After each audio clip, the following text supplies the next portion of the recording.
I mean, how much more plainly? Yes, poet, that was the whole point of me bringing the whole fucking train back, is that I don't have to do the work anymore. It means that once you get a subscription, you get a car. That fast. Or within about 3 minutes, depending on how long it takes from the program to pull the data from the subscriber list. It's that fucking fast.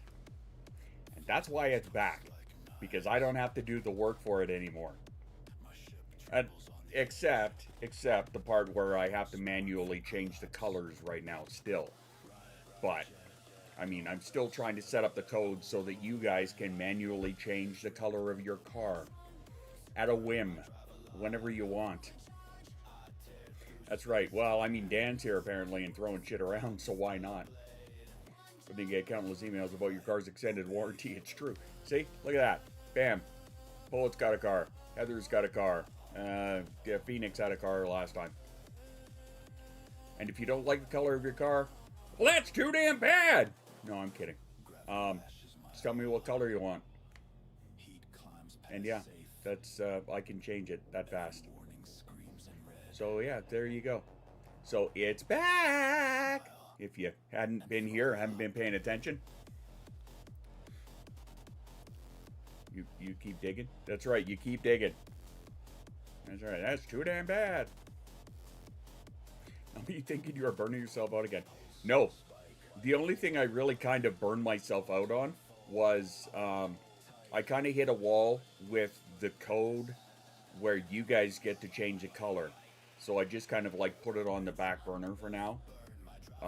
Because I've got do the colors stitch, find me a hex code. So I put that on the back burner for now. Yeah, that's it. I'll get to it eventually because I've got, you know, a couple other things that I'm working on here and there. Maybe a little. But yeah, other than that, train's back. And yeah, every time we get a new sub, you automatically get a car. The only ones that I actually have to manually do are the Patreon ones. Patreon and YouTube and Fourth Wall. Something Rule Zero. I mean, I'm sure you've heard of it. I pay attention sometimes. Not me, not in this economy. Are you fucking kidding? Now let me just open that up. Just so that if there are changes I gotta make, I can do it. There we go. Alright, well, happy hump day. It's that time of week again. I hope you brought your hard hats. Hope you brought your love bats. Cold hull on a dying star. No, I cannot. I absolutely cannot. Not in this economy. Have I had a coffee yet? No, I have not, but that's there's a reason for that. So, love bats ready.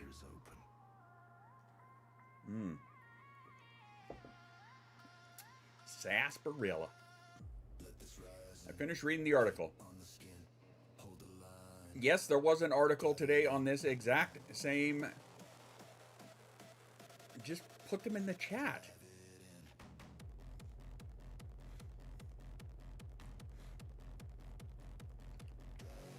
Silly monkey. No, I was told my dark humor would be needed for. I was told only my dark humor would be needed for this session. You were wrong.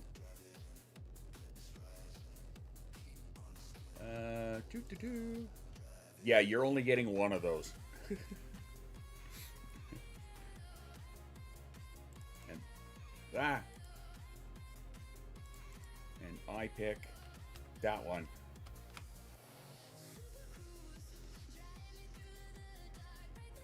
That's right, you throw all those colors at me, you're only getting one. Because that's how it works. It's only one color. So yeah, hopefully I picked the right one. Because if I didn't, you're going to be disappointed.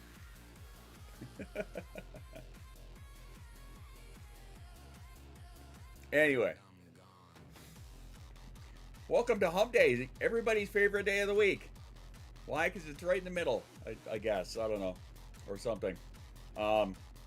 Because today we're going to talk about, trigger warning, neurodivergent dark humor. Now, as Story had pointed out, Story said, I'm just going to lurk because I'm not much for dark humor. Unless it's against myself. Anybody else smell that irony? I'm not the only one, right? Ironically, you fuck our feelings on hump day. It's true. I absolutely do. Yep, I absolutely do. Dry in the whole nine. And your car either will or will not change color right away. Sometimes it'll take a reset, so it means that the train will have to go around again, but it will eventually change to the color. Penguin Lube, brought to you by ADHD Incorporated. Anahu. So yeah, this one, I'm sure for many of you, because I've met many of you, this topic is right close to the heart, isn't it? Make you feel right at home when we go talking about dark humor. And yes, there was an article that I did on this today. My dark humor is secret. Can't tell any of the jokes or I'd have to kill you. There you go. See, and actually, how ironic that that was a perfect example. Right? If you think about it. And I guess I do fit in this topic. Yes, you do. Now, obviously, it's going to be, like everything else that has to do with us, different for everybody. Right? Mine is always using dark humor. Me too, sometimes. I think every one of us does, to a degree. Use the light dark humor, the light dark, the gray humor, or the pitch black. Well, I mean, if we spend enough time hanging out in Jay's streams,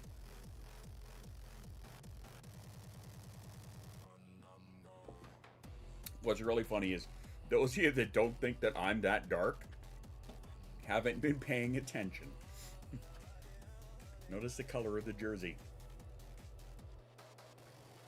That's what I'm saying. I mean, that's a part of it. My dark humor has been too much for Jay at times. There's not a lot that pushes the envelope for me, right? Like, I mean that to say that I don't get offended by much, right?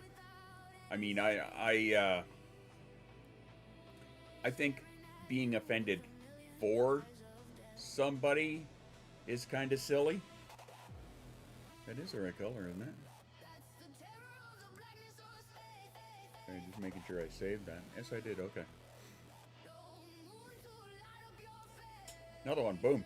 Dan catching all the goodies. Fine disclaimer. I use pitch black humor, and I am fine-ish. Okay, first off, you are far from fine. We've met. You're, yeah, no.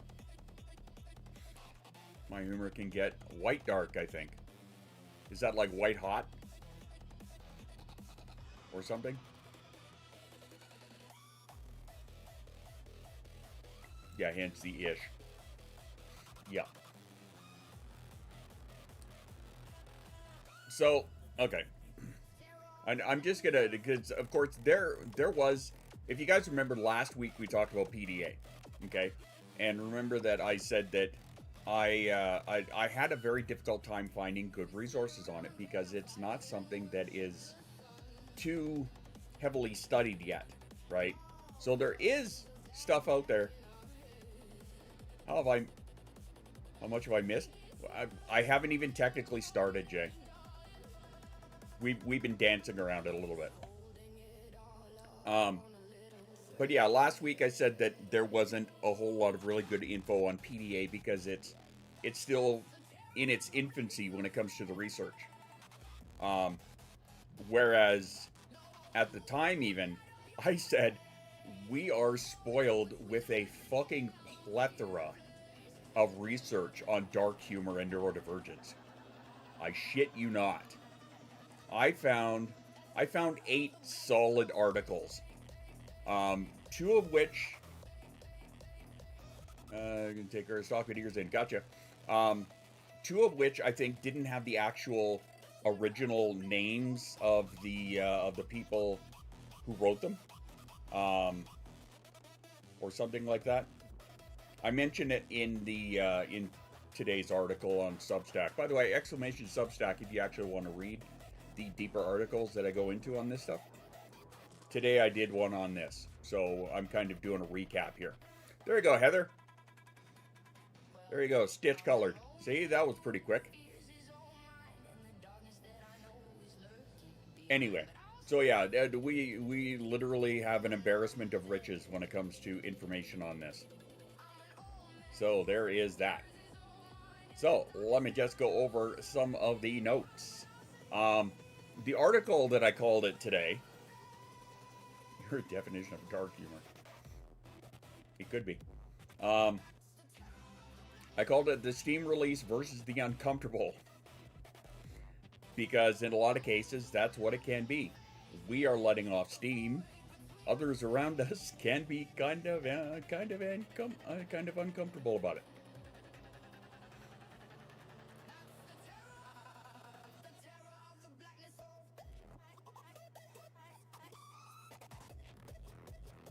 Sorry, I got thrown off by what the bot was saying there.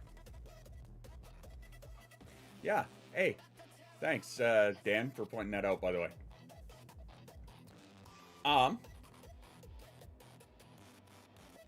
Where are we here? Look at that, I can't even organize my own fucking notes.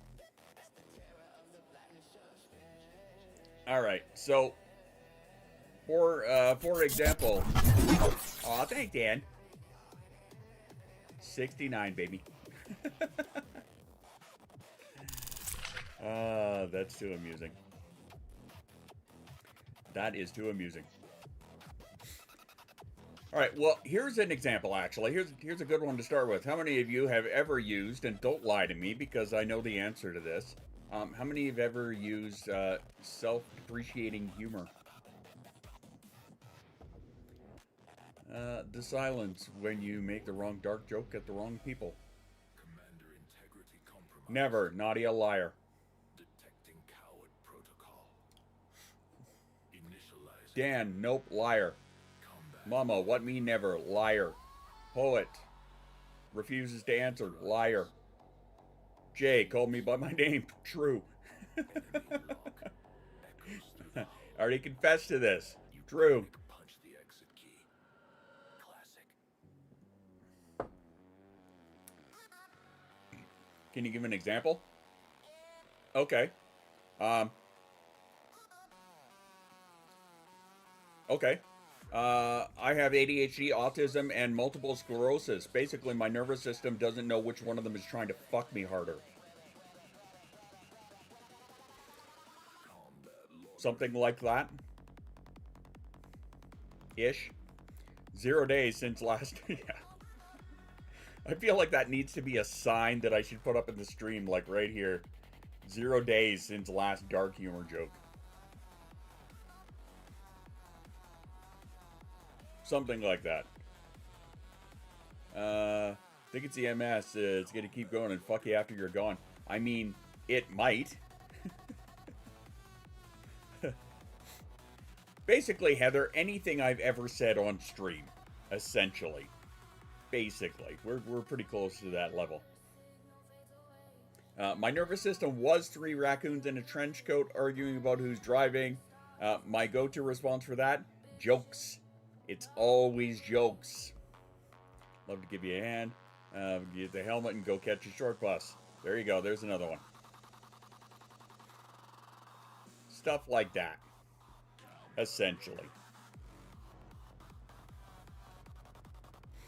And thing is, I've been doing that my entire life. And I've not necessarily known why. I'm pretty sure many of you can probably attest to the same thing. Jokes that make people visibly uncomfortable for half a second before they laugh. Yeah. Trauma. Yep, that is a good reason.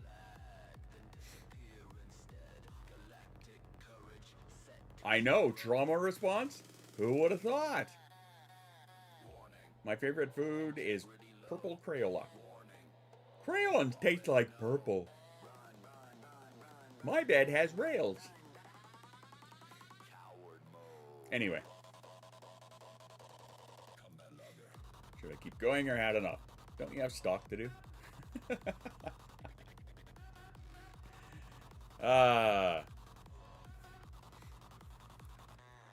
Mine has handcuffs.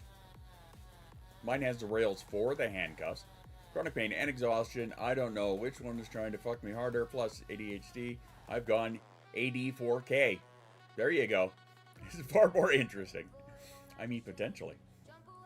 Alright, so let us discuss why the humor works. And again, there are numerous papers on this. If you want access, if you want the links to them, DM me and I'll send them to you because there's a lot. I can't, normally I would pin them, or I would pin a few of them. There's a bunch, okay? I'm not going to bother pinning today. Just DM me if you want the articles. That's next round. I think settle down, Nadia should be something we tattoo on her fucking forehead. Honestly. Backwards so that she can read it. And a toaster strudel. And you can have one final sweet treat. Here we go. See? Prime examples. Now, be they an iota of truth or not, right? It's still, these are things that are dark humor, whether you mean them or not. Do you guys know anybody who is, and I'll touch onto this later. Anybody know anyone who is in the healthcare industry, like an EMT, a cop, a firefighter, anybody who's in any of those emergency services? They have got some of the absolute darkest fucking humor that you'll ever come across. It's called gallows humor, is how they refer to it, right? As in the gallows, hanging at the gallows. And that's because if you don't laugh, you're gonna cry, essentially, right? So that's why you'll find in a lot of situations, or rather in a lot of careers where, you know, people have to deal with some of the most traumatic shit out there. They've got some of the darkest humor as a coping mechanism. I digress. All right, why the humor works. Okay, one is called reappraisal, which is when you get a, say, for example, a brutal piece of news and your first instinct was to make a joke about it. Not because it wasn't serious, because finding the absurd angle on something genuinely terrible is your brain trying to hold it at a distance long enough to look at it. That's cognitive reappraisal. So you're reappraising the situation. You're not denying the thing. You're approaching it from a different angle so it doesn't flatten you immediately. And the research says that works better measurably than sitting with it seriously. The effect on negative emotions was still present a week later in people who used humorous reappraisal versus people who processed it in the quote-unquote right way. Sleepy paramedic, yeah, that's a good one.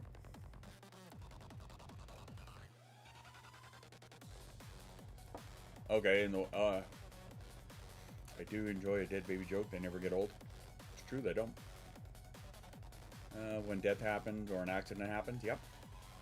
So in that situation, again, it's called reappraisal. You are reappraising the situation by holding it at arm's length, reanalyzing it, and allowing yourself that time to process. Okay.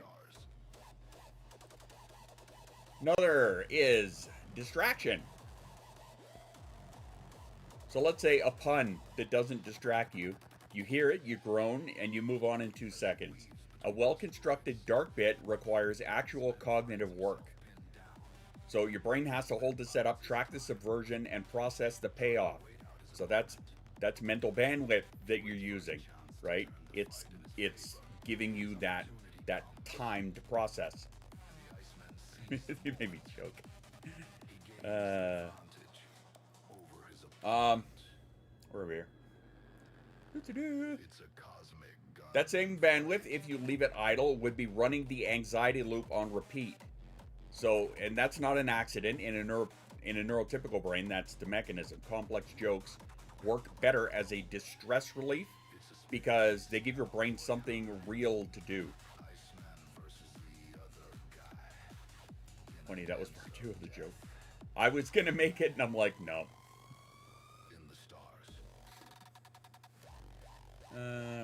Cool, and then continued making dinner. And said, well, no stuffing for her, I guess. Uh-huh. Yeah.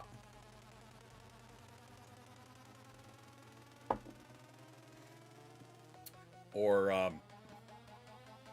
something along the lines of, well, I guess Easter's going to be one plate light. You know, something like that.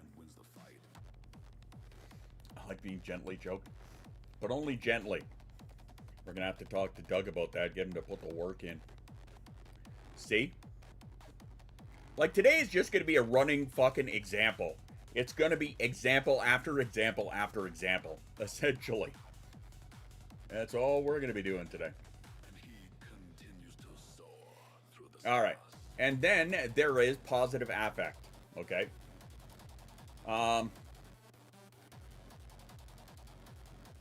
Okay, yeah, so here's something that I came across. 8 weeks of humor skill training, not stand-up, not improv, just structured practice, noticing and creating humorous moments. At the end, lower stress, lower anxiety, lower depression, higher optimism, and I can never say this word. The way you view yourself, essentially. At 3 months, still holding, which is not a motivational poster, it's a controlled study, and it turns out finding the funny in it is actually decent advice, and just nobody ever told you how or why. So, these are 3 of the different, the primary ways that it works, right? Reappraisal, which is, I think, the way that the majority of us seem to, and it's just my opinion, it seems to be a heavy majority for many of us, is we reappraise the situation, turn it, find the absolutely insane in it, and make that the joke. We do it to distract ourselves, or we do it to try and find the actual funny in it.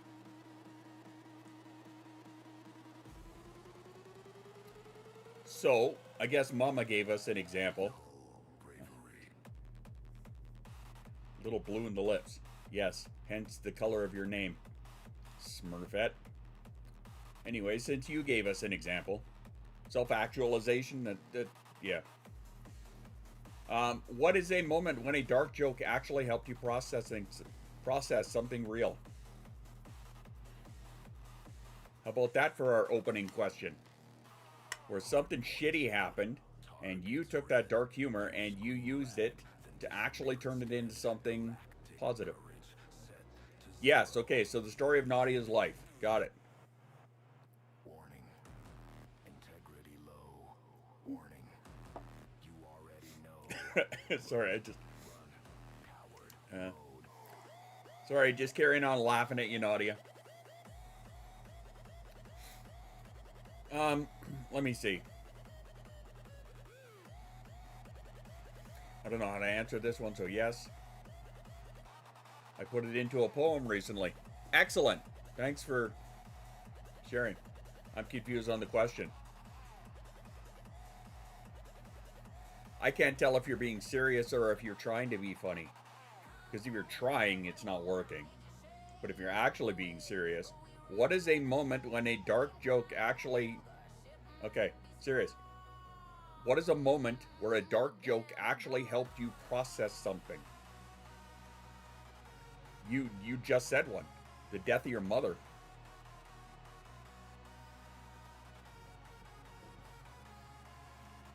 Right? I did the same thing.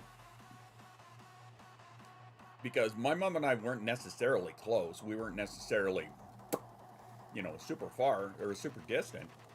But, I mean, at the time, I couldn't process it properly, and I think I made the Christmas joke. As it collects from the other side of the room, you actually hear it. It's kind of the same thing. I completely fuck my back over. He's joke about I can't stand up straight. Less chance of bashing my head off things. I mean, no, yes. Right?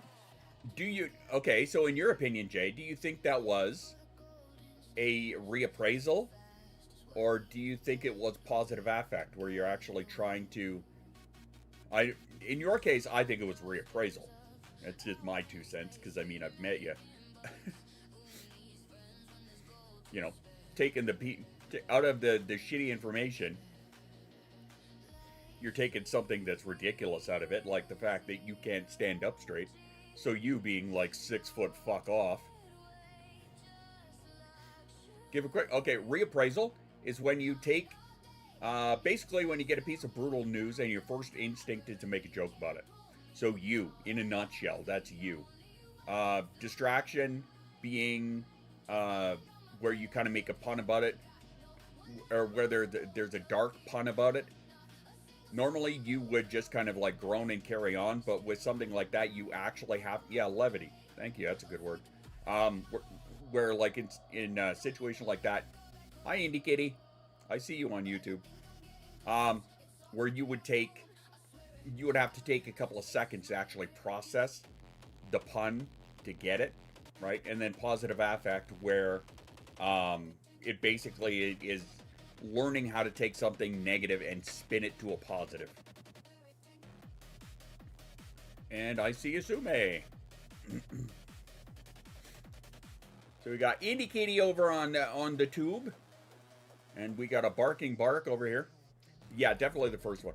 The first one, in my opinion, just from everything that I've read, seems to be, if I was to assign a number to it, an easy 2/3, or an easy 3/4 of us. Easy. So yours was, a reasonable example, right? How many times do you guys hear me making jokes about not being able to run, right? Or I'll run right to it. Yeah, we know it's not happening. Shit, it's a good day if I make it to the bathroom in time. Yeah. Giving more examples. If I can't laugh at shit and get other people to laugh, I'm gonna start crying. Exactly. Same thing, gallows humor, right? No filter, my brother Jimmy. The rest on his own. Every day, yep. 100% every day. And it's not only an everyday thing. Sarcasm is my love language. Close. Like sarcasm, yes, definitely plays heavily into it, but what we're talking about here is actual dark humor, right? Assigning a joke into the worst of a situation. So we just check time here. Okay. So as I said at the top, not all humor is the same, just like everything to do with us all the time. There are generally 4 different styles of humor that are kind of associated, okay? I know a lot of you won't care what it's called, but we'll go through it anyway real quick. I call my PTSD a gift from my father. It's true. It's true. I've heard a few people call it something like that. Where did you get all your trauma from? My dog, apparently. Sabine, shut your fucking head. Shut up. All the kids have... Sabine, enough. Or I'll fucking lock you up here. All the mom, yeah. Like, live, laugh, tilt your bath. Something similar to that, yeah. 1 second.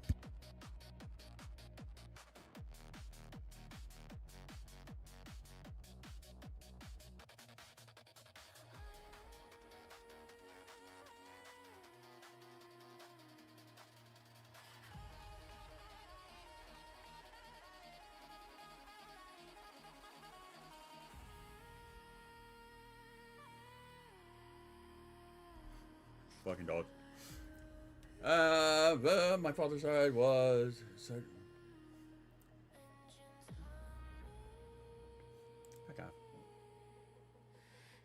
Okay, father's side was decided... So the gift... Indeed.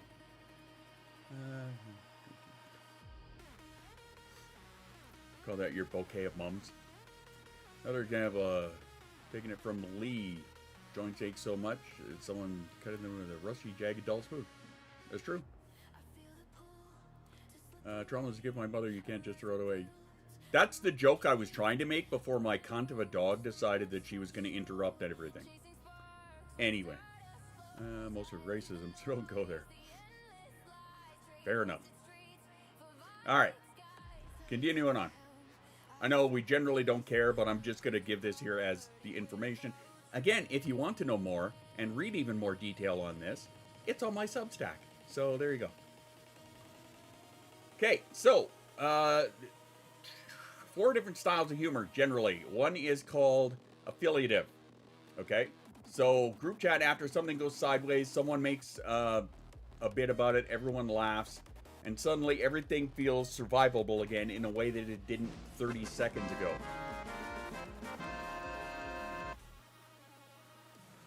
Damn, I'm loyal. Yeah, you are. To the point where you got a brand new badge and everything. Welcome to this side, Indie Kitty.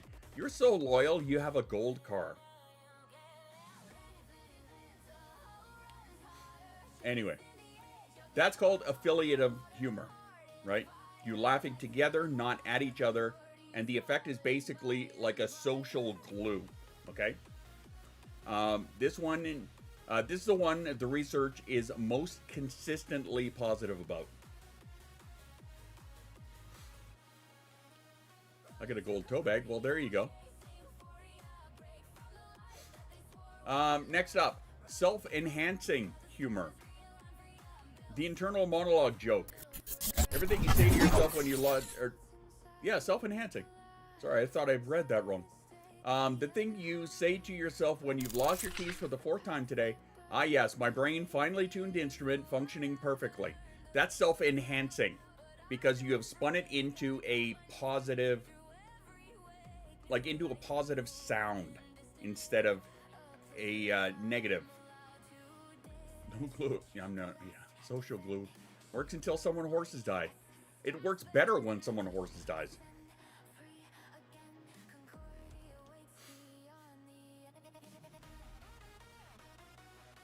Sarcastic positivity? Yeah.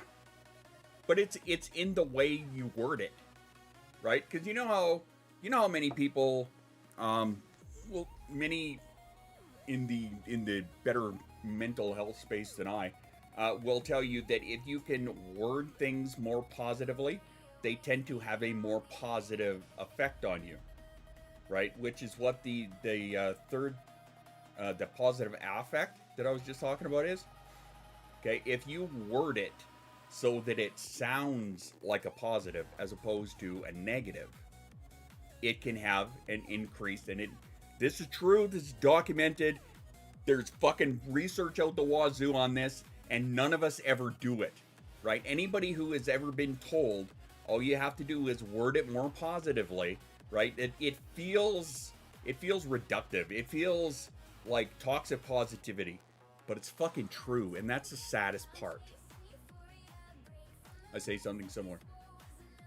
I would forget my head if it wasn't screwed on, right? But that's not necessarily the same thing, right? Like similar, but it's in the word. It's in the wording. You're doing that. It sounds so fake to me. It's a lie, right? But I mean, even if you're being sarcastic about it, even if you have the sarcastic intent behind it, if the way you word it is in a positive light, right? There's a part of your mind that will take that and spin it to a positive. That's why many professionals will tell you, just change your wording. And I hate it too because it sounds so fucking fake to me. But it's true. The science backs it up. Excuse me. Now, joke, hey Siri, call Addie. So I can find my phone for the 5th time of the day. That's why you guys turn on your, turn on your Find My Phone and just make it ring. That's what we do. Or, even better, if your Siri is set up and you yell at it and say, hey, where are you? It might actually tell you. Anyway, all right. Next up, after the self-enhancing, I'm a professional top tier, but no, Jay. Good try. Aggressive. Moving into the next one. That's all changed my wording. There you go. Sarcasm. Aggressive is the next type. Sarcasm that lands like a compliment but leaves a mark. A bit that's technically a joke and everyone knows is pointed at someone. That's aggressive humor. It can feel cathartic in the moment, but the data on it is not great. Poor psychological adjustment over time for the person making it as much as for the target. Well, hello, Jittery. I just finished therapy. Well, welcome to our stream on dark humor.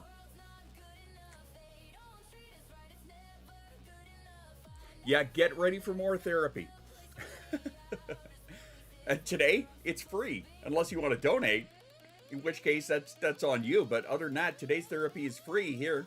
So, anyway, so that's aggressive, and I see that we got the thingy there. It's group therapy. Yes, it is. It 100% is. Hey, Dan throwing out more of them. Dan, you're just trying to make the train longer. Are you trying to break our record? Because I would actually have to go back into time to figure out how long the train was. I'm going to think about that in a minute. I'm just going to finish this section up here, okay? Great, I'm painless in a sarcastic tone. You trick your brain into believing, right? Maybe. So anyway, that was aggressive, sarcastic type. Okay, and last but not least, our favorite, many of us in this room, our favorite.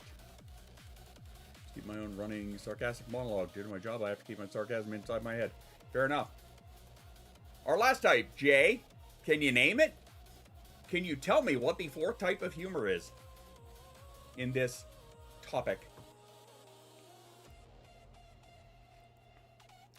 I fucking love it. That's beautiful. That's beautiful. Thanks, Papa. There's a reason we call you Papa, just no W. Live, laugh, toast your bath. Self-defeating humor. Hi, Nomi. Ooh, it's a rare community train. Well, it is nowadays. Self-defeating humor, the joke where you are the punchline and not in a warm way. Of course I forgot. I can't do anything right. Delivered as a bit, landed as a laugh, but you meant 30% of it and nobody asked. And by 30%, I mean that's a very, very light number. Typically, it's a lot higher than that. Nobody asked. Is the one worth watching. The research links it to poor psychological adjustment and lower life satisfaction. The joke works and you're the cost.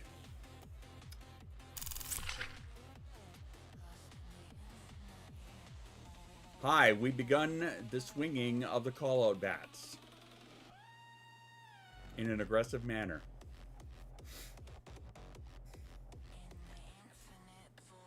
Has anybody ever met Tucker? And there's the call-out. There it is. I was trying to make my therapist dark humor. I consider it a win if she does. Mine too, actually. Mine's pretty good at it. So, who knows Tucker?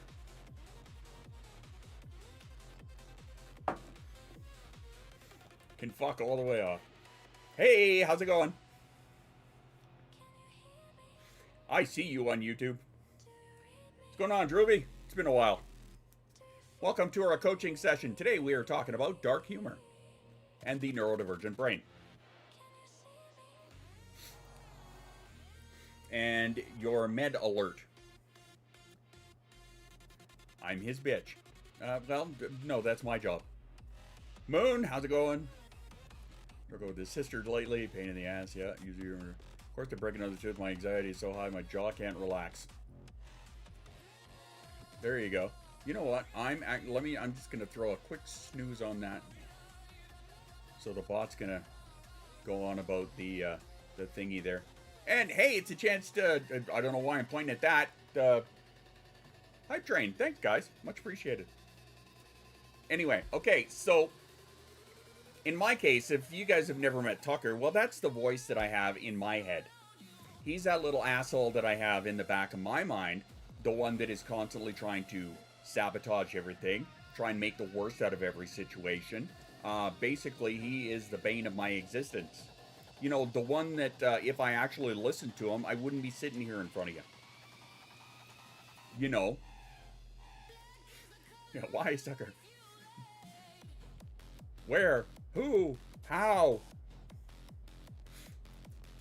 I think we all have something like that in our minds. Just thought of something. Is the reason why Neurospicy like dark humor is because told our big problems were nothing, so any important doesn't seem important. That could potentially be it. Again, just a reminder to you, all of that, like I wrote this article for Substack today, so the article is up there on Substack. If you guys don't want to read it, fine. That's great. But if you guys want the resources that I'm pulling this information from, DM me in Discord. I will send you all of the links that I have on this that I could find, okay? Again, like I said last week when we were talking about PDA, which is pathological demand avoidance or just demand avoidance or however you want to perceive it, the information on that is... There's Jittery's car right there. The information on that is sparse because it is not... It's still in its infancy when it comes to the research. However, there is a shitload of research on neurodivergent brains and dark humor. Hey! Look at these gifted subs here. Beauty! Thanks, Gothic. Moon, you got a car again. Hurrah! Reminder, by the way, anybody who sees their car, if you don't like the color, keep it to yourself. No, I'm kidding. Just let me know what color you want and we'll change it up. But yeah, the research, there's tons of research. If you want access to the papers, DM me, I'll send you the links. And remember, all of my stuff, as always, peer-reviewed, sourced, scientifically accurate shit. I don't fuck around with the misinformation bus. So there. Take that and like it. I'm still waiting to be hit by the bat. I will enjoy it. I mean, a part of you will. It depends on how hard I strike and where I'm aiming. So, out of those different types of humor, the affiliative, the self-enhancing, the aggressive, or the self-defeating, and I know some of you, I already know the answer. What kind do you find yourself using the most? That's my question for you. Make the world purple and full of dinosaurs. Yes. Yes, we can. Why? Why? Why?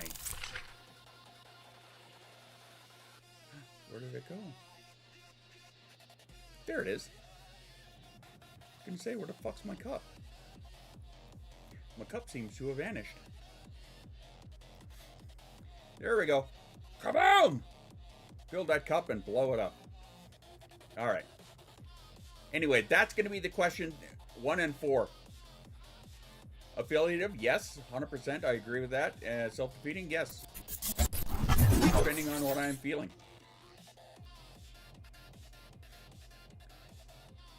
Ooh, we're just throwing subs all over the place.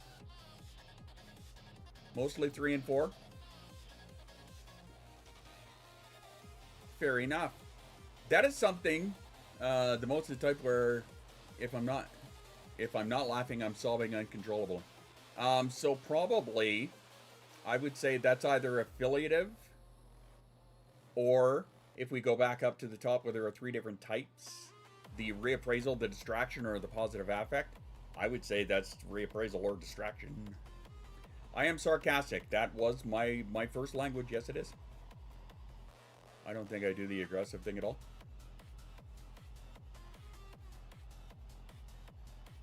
You don't do it often. I have heard you do it.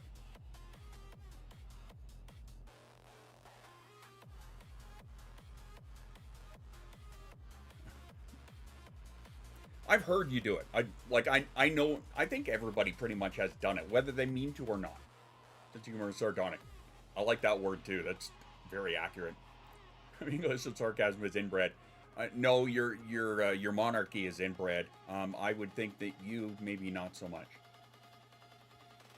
Self-effacing, definitely. Yes, 100%. I am going to leave that as a discussion topic for you guys. I want you to tell me what type of the dark humor that you use most often and see if you can give me a little example of it. Because now it is time for that self-care break. So go and get yourself a water or a snack. I'm going to make myself a coffee that I haven't had yet. So, After these messages, we'll be right back. un momento.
Welcome to another episode of Nobody Asked, the segment where we give you information that nobody asked for. Typhoid Mary infected more than 50 people by cooking for them.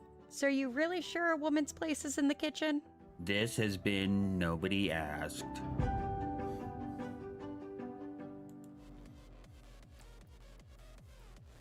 I mean, it's a valid question. All right, let me see. What has we missed here?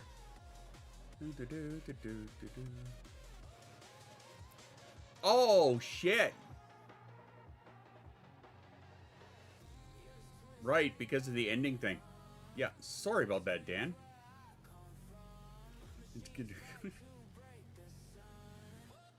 Music at the shop stopped. I am so fucking sorry, you guys. I totally forgot that the music was off on that channel. Oh well. Okay.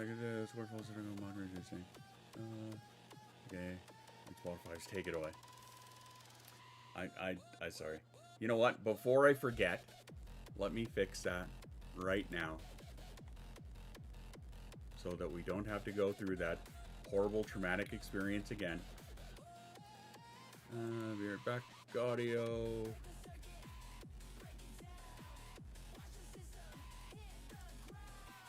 Don't show me active only, show me all of them. And just to be 100% sure, which one is muted? Where are you?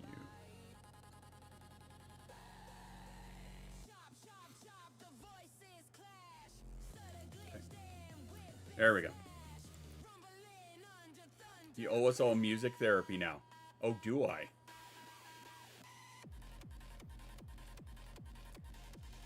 Nadia, you know, putting those two words together based on the conversations that we've had in the last couple of days and some of the music that I've showed you, is that your final answer?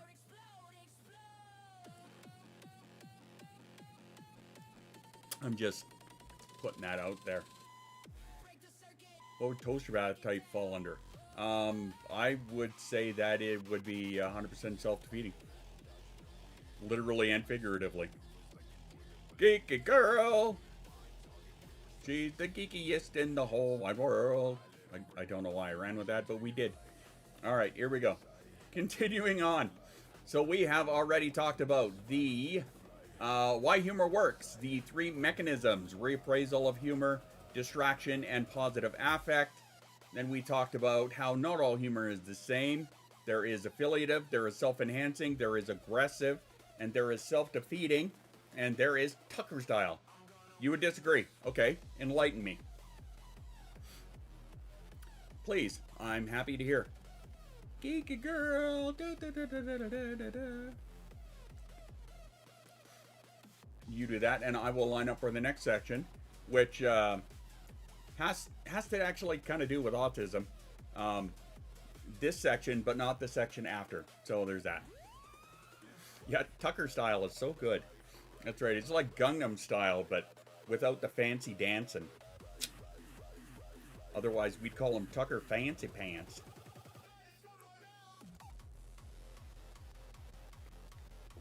I think too much of myself to use self-defeating humor. I can't tell if that is sarcasm or not. There's a funny feeling that I think it is. Uh-huh. Yeah. Who is autism? Well, you see, he's a superhero. Or I guess it depends on who you ask. I would follow under the part dealing with traumatic events, trying not to enlighten. Also, that lead to traumatic events, letting steam off before it happens. I do agree that it is a way of letting the steam off. However, given those four different types, I would say that would fall more under self-defeating than it would under self-enhancing. I would not call it. I would potentially call it affiliative, depending on who you've got there with you. I think maybe in the context of if you were talking about it in a stream or in a VC where you've got more than like 1 or 2 people, then I would say it's affiliative. I explain myself to nobody. I'm a double fucking certified coach and I know every... No, I'm kidding. Yeah, my name is not Matt. Anyway. I think maybe then it could be viewed as affiliative. But... And I don't think I would label that as aggressive, because aggressive insinuates that there is a different target than yourself. I'm the final boss. But that's why I think it falls under self-defeating. Because the first note there is the joke where you're the punchline and not in a warm way. Well, I mean, maybe a little warmer when the toaster's done, but you know what I'm saying. That's why I say it's self-defeating. So there. And if you wish, we can discuss it further. I'm in the boss cat in my world. Nice. Usually, Dr. VC staff knows me too well. Yes. All right. So next up, I'd be warm for a while still. Yeah, you would. Anyway, so this segment here, autism, gelotophobia, and the paradox, is what it's called. Okay, gelotophobia. Does anybody have any idea what gelotophobia is? Because I had to look that one up too when I came across it in one of the articles. Not a clue. Define big word, please. Well, that's why I asked if anybody knew what it was. The fear of Italian ice cream. You know, I thought that myself first, except that would have been gelatophobia. I know it, but I forgot. Yeah, because you read the article, you fucking cheater. It is the fear of being laughed at. Not stage fright, specifically the dread of being the one who gets laughed at instead of laughed with. So if you ever made a joke and watched someone's face for half a second too long to see if it landed, then you know what this is.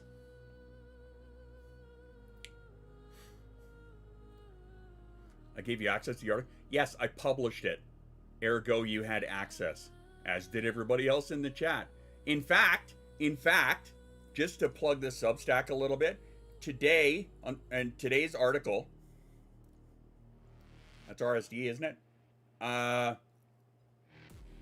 Not explicitly. I don't like others disliking me. That feeds into your people pleasing. But the article today, I actually gave an extended, before I put the cutoff in it, I actually extended it and allowed you guys to see more of the behind the curtain process that I go into. So there you go. Now you know. I don't suffer from it much. I'm not a fan of it. I don't think it's, in my case, I don't think it's a fear. Like not to the point of where I have, you know, like calling someone agoraphobic for being afraid to go outside. You know, there's a difference between not wanting to be out in the public or having legit agoraphobia, you know. I hate being teased, yeah. Now, whether that's gelotophobia, I'm not a doctor, right? I'm no professional, I couldn't tell you. But, so the numbers deliver the shit flat, okay? 45 to 87%, depending on where you source it from, 45 to 87% of autistic adults in these studies scored above the gelotophobia threshold. In neurotypical controls, that's between 6 and 25%. So autistics feel that a lot higher in general. Okay? Whether that's you or not, that's a discussion for another time. But the community that uses dark humor as a primary coping tool, statistically, the community most afraid of being laughed at. Both things in the same brain at the same time. So, with that being said and explained, How many of you have kind of shifted your perspective on that a little bit? Reclaim myself for the same reason.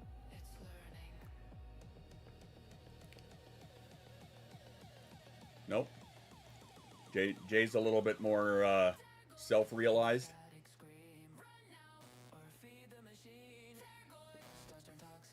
Now, as I said, I don't feel that I fall directly in the camp of those with a diagnosable gelotophobia. Okay?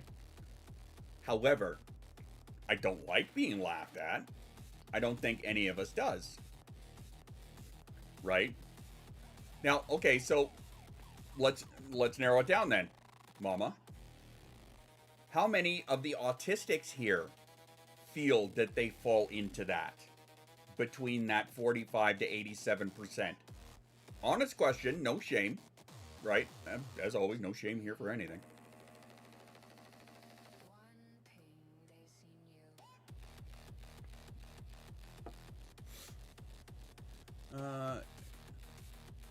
It's not. I'm not afraid of it. It just irritates me. Some autistic people are on the butt of jokes and laughed at for reasons they don't understand.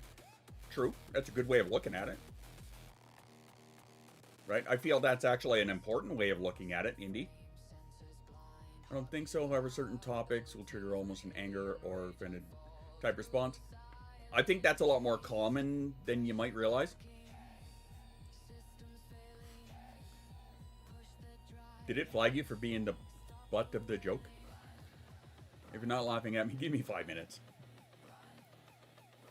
But, okay, Jay, given that, is that taking it to the level of the class clown mentality?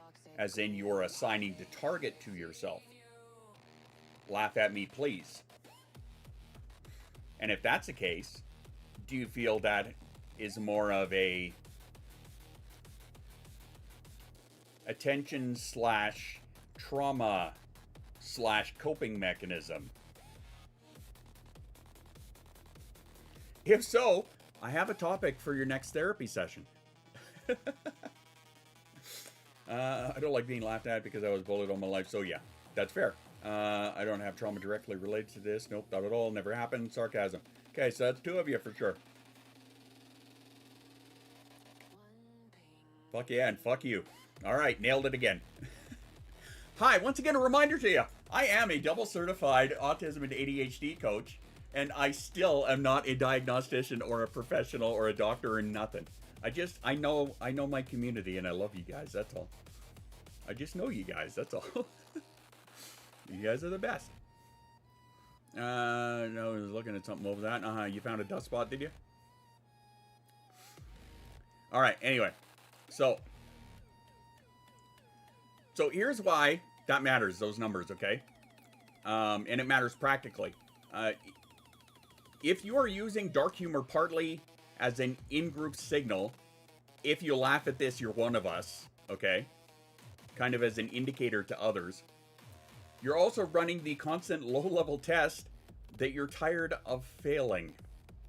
Every joke is a bid for connection and a risk of rejection simultaneously.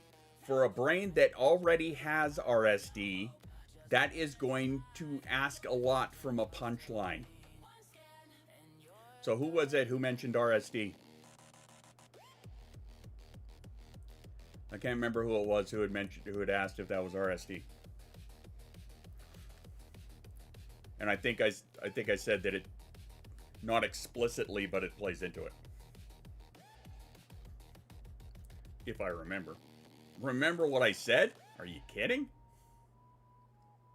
It was Nadia, okay.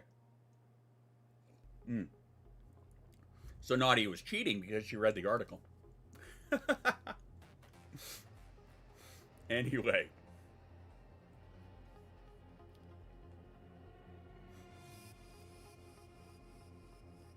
May have been me that started the stream. I'm pretty sure I've seen it more than once. There you go. So, taking this into consideration, does the fear of being laughed at change how you use humor with people that you don't yet know? So people in the new group, does you being afraid to be laughed at, does that change how you interact with new people? People laugh at me in a teasing way. I get angry and irritated, not scared. I say nothing in a new group all the time. Okay, so those are like polar opposites, pretty much. Well, they're not, but that's my trust issues. Is it? I don't say anything in a new group. Tend to only use dark humor or normal humor with people I know. So, I think, okay, reading this, I feel like those of you that are saying, I don't say anything with a new group, are admitting to, yes, the fear of being laughed at changes how you use humor with a new group. No loves to laugh at me. I'm the problem. Changing your name to Taylor. My humor is too dry to make jokes, but I often awkwardly laugh it off. Or I say something, yeah. Yeah, I know about that dry humor all too well. It's the fucking Brit in me. Fake as fuck until I'm comfortable with somebody, and then, even then, I'm pulled back as hell. See, I don't necessarily think I am anymore, ever since the major unmasking of 2022. I'm a major introvert too. All in all, so am I. Right? I never was. This is something that currently I am tackling in therapy. Is the events of the major unmasking.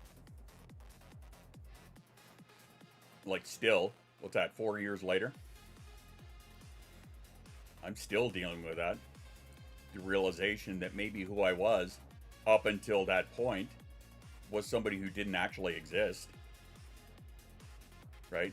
That's a struggle that I'm dealing with. There, now you know more about me than you probably should at the moment. Did I give away too much? Maybe.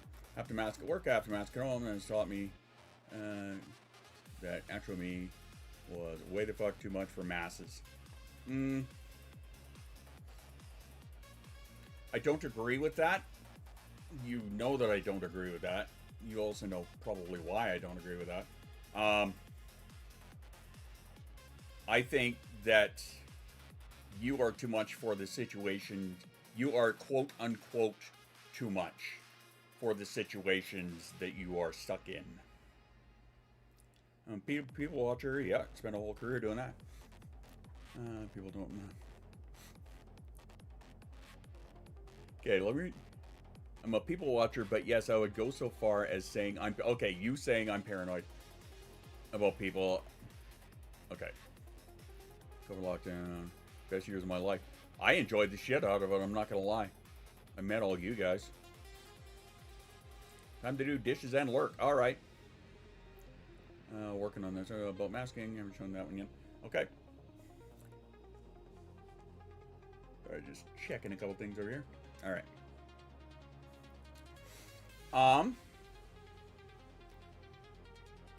I feel like it never really did before because I was always able to deflect or find a way around it. That was okay, but I still had to work. Shitty.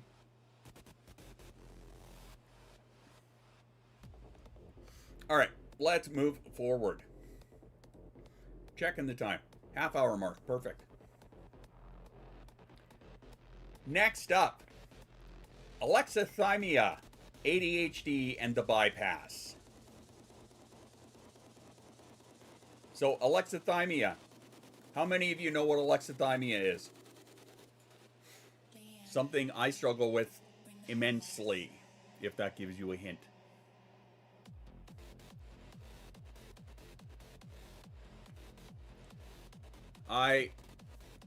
Indy, one, I have no idea what that exactly is. Like, I don't know what that denotes on that 16 personality thing. And I don't believe in the 16 personality thing. So there's that. You do. Okay. Somebody tell me, what is alexithymia? It was like being called out, but I don't know what it is. Somebody tell me, what is alexithymia?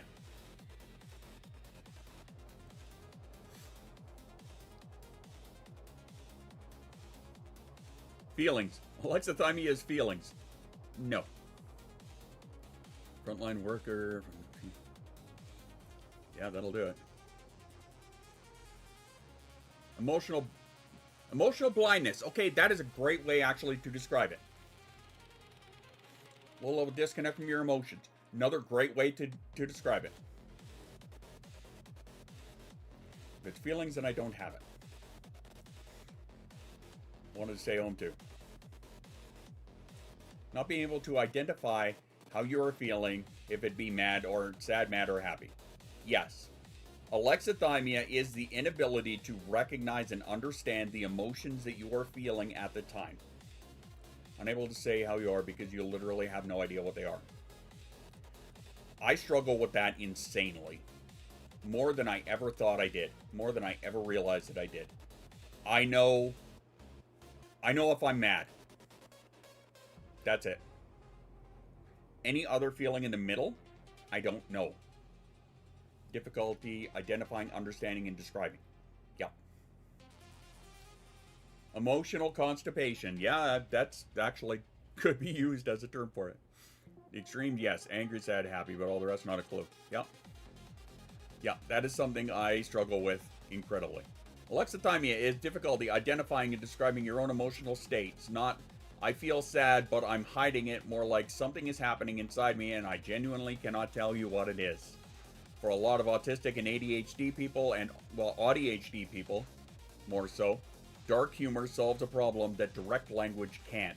Yes, this also applies to ADHD people before Jay, you even ask. Dark solves a problem direct language can't. You can't say, I'm terrified this is going to fall apart and I don't know how to hold it, but you can make a joke about the whole situation being on fire and the person across from you gets it. The joke carries the emotional information the words could not reach. I know, I'm just picking on you. But that right there is kind of like the fucking nail home point, okay? Is that the joke carries the emotional information that the words you can't process, okay? If that makes sense. So for those with alexithymia, that is another way that dark humor kind of plays into how we are, who we are. Okay? Pick on me instead, Jay. So look at you guys just passing targets around. Dan be like, why are you crying? Me, not a clue. Because I'm upset about something. Very broad shoulders. There you go. So, in the case of ADHD, are you ready? ADHD emotional dysregulation affects positive emotions too, not just the hard ones. The excitability, the energy, the humor output. The joke doesn't come out wrong because you're careless. It comes out louder and faster than you intended because the impulse got fired before the context check caught up. You know the moment, you said the thing, the room got weird, and you were already past the point where you could have stopped it. That's not a character flaw, that's a timing issue. That's impulsivity.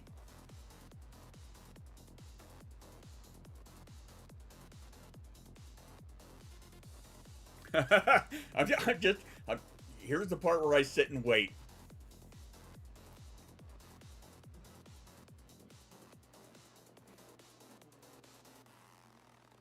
Yeah.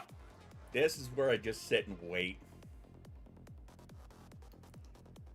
So I got 1, 2, 3, 4.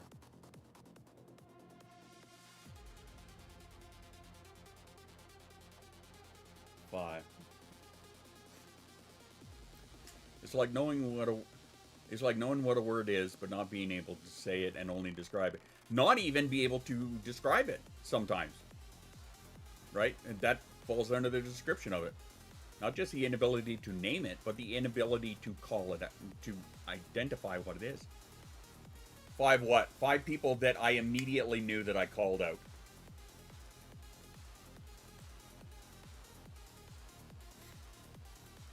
Based on the reactions, knowing that the call out hit.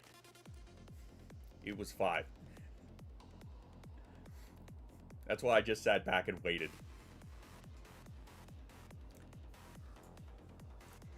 Pants around ankles, lubed up fingers, hook in my mouth. Like a demon is a hot puppy. Nope, not at all. I just called them brain farts. Well, there's that too. Has ADHD timing ever made a dark joke land wrong for you? And if you're feeling brave, what happened?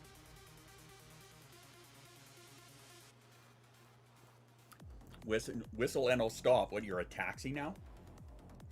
Yep. Oh God, yes. You've met me, right? Yep. Oh yes, at work.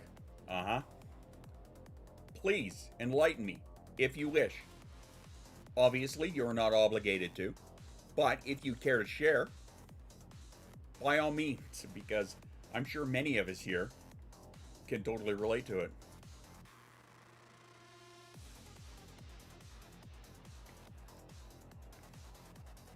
In a school meeting, oh God. Share. You gotta share that one. A daily occurrence, either dark jokes or sexual humor, either way face plant. Where the hell do I start? Pick one. Your choice. Again, as always, don't ever feel obligated, right? We're, as the bus has gifted me with, we are a safe space, should you choose it to be. And remember, if this topic is a little heavy, I don't hold any malice towards you. If you gotta bail, I get it.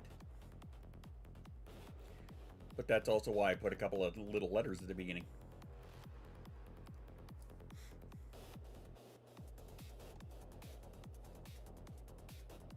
Alright. Sorry, just reading the next section.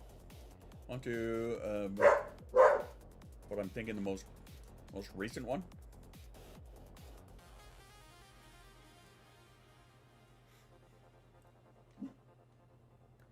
Sabine, shut up. It's just a delivery.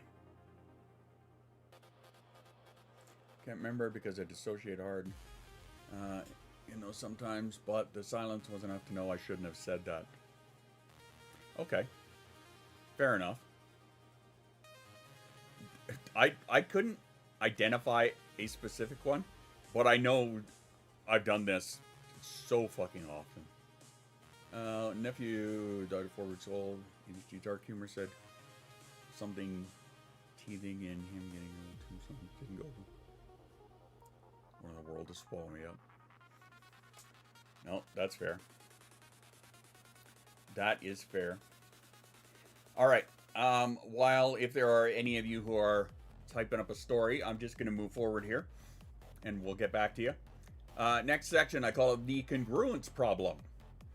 A 2025 study has participants experience humor that either matched or didn't match their preferred comic style. Congruent humor reduced anxiety and increased positive affect. Incongruent humor, specifically putting dark humor in front of people who preferred lighter humor, increased anxiety and negative affect. No, they didn't find it funny. Their anxiety went up.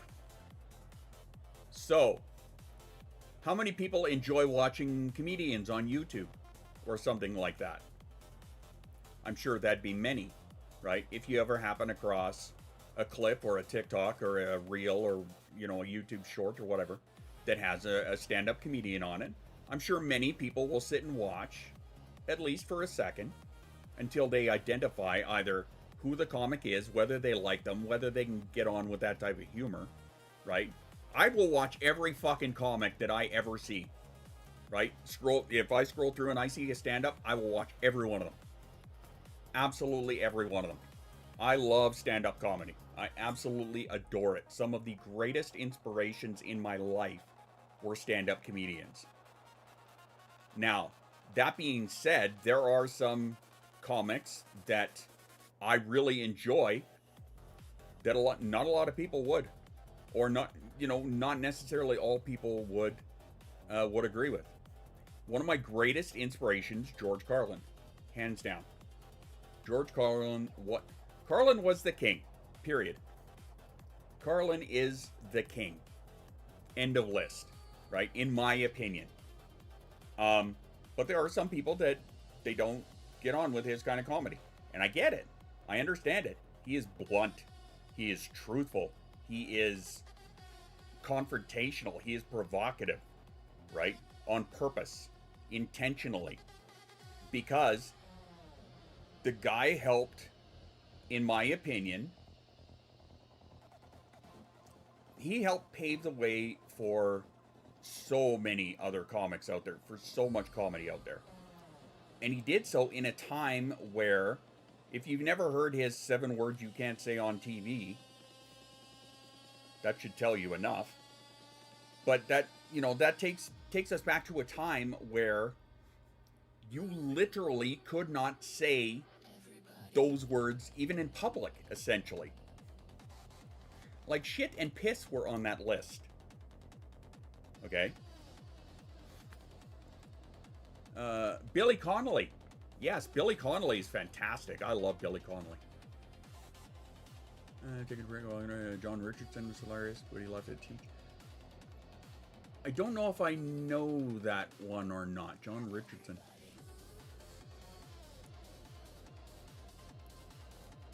What's a new friend? Mom joke. Yeah. Used to make a wife and couple rows hell and leaving the planet jokes, 600 jokes. You say cringe. Got that look from your mother, yeah.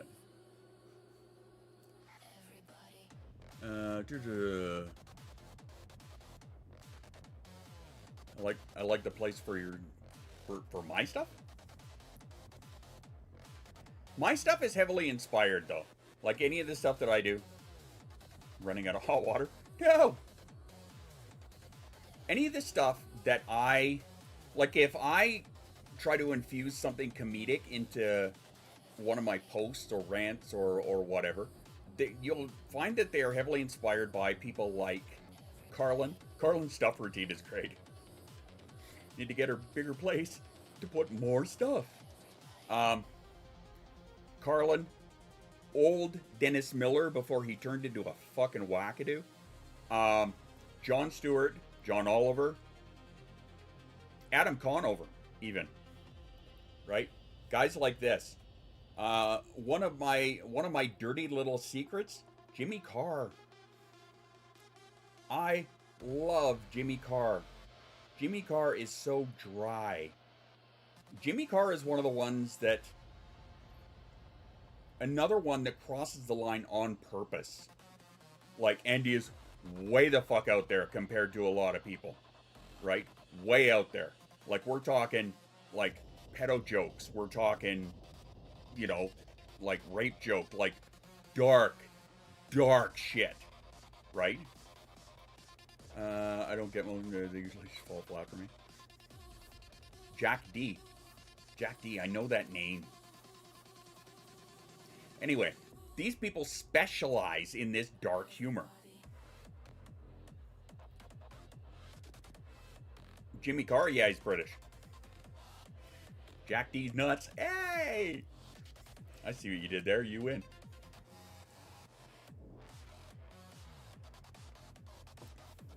Yeah, Jimmy Carr is known as the guy who laughs funny. Right? He laughs on an in instead of an out. He laughs like that as he inhales instead of exhales. He knows it. He recognizes it. He makes fun of it. Right. But yeah, like, those are some, I will watch damn near any comedian. Always wears a suit. Yep. Always wears a suit. If you've actually sat and listened to any legit, like, sit down and interview talks with him, dude's pretty fucking down to earth, for real. It's British. Sarcasm in his blood. Oh, huge, like one-liner jokes, right? He lets his shows try to roast him. Yes, that is a big thing for him. He has like heckling sessions. He loves it when he has people heckling and roasting on him. He adores it, right? Because then, of course, he does what he calls a heckle put down, and he roasts them back, kind of thing, right? But it's crowd interaction. And there have actually been some, like he does text-ins where people can text a phone number before his show, and then he will read the text and like interact with the crowd. And he's actually had some very like heartwarming exchanges with people, right? There's one in particular, somebody who was an autistic teen, and just said, "Hey, can I get a selfie with you?"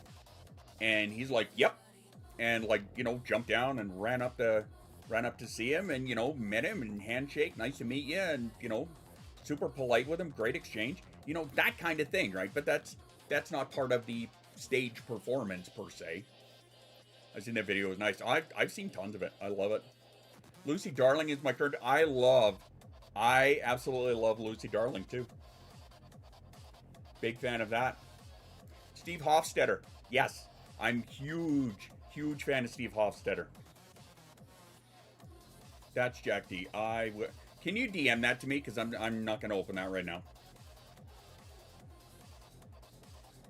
Yeah, Lucy Darling is great. Actually, a magician comedian named Carissa. I can't remember her actual last name. But yeah, fantastic performer. Anyway, I've kind of gone off on this for a bit.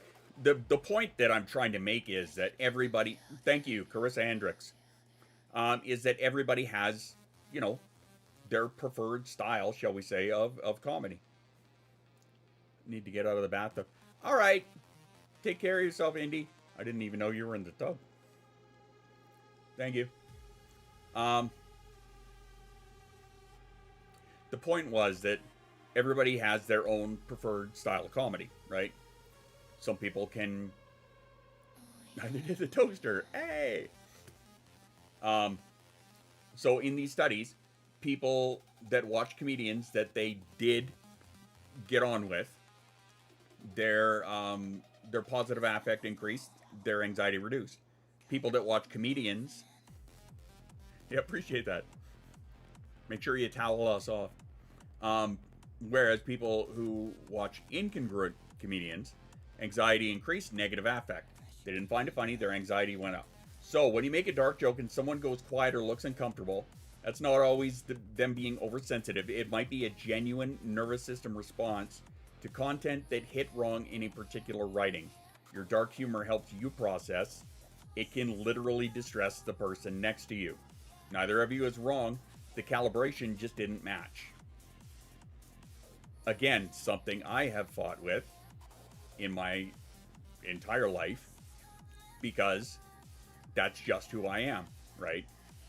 This is why my wife had to issue disclaimers before introducing me to new people. That's just how he is. ADHD and autism both make social calibration a lot more difficult. Reading the room is a skill that requires picking up on signals your brain may not be reliably processing.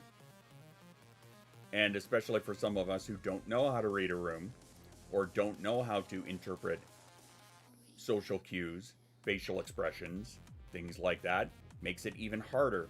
So misfires aren't moral failures. They're what happens when you're working with an incomplete information set about your audience and you don't always know it. Hi, this is Jay. He thinks he's funny, yeah? Sometimes when I don't know how to respond to dark humor. Read the room after I've been told to read the room. Yeah, that's after someone smacks you in the room, smacks you in the arm and says, "Read the room, Dan." Jesus.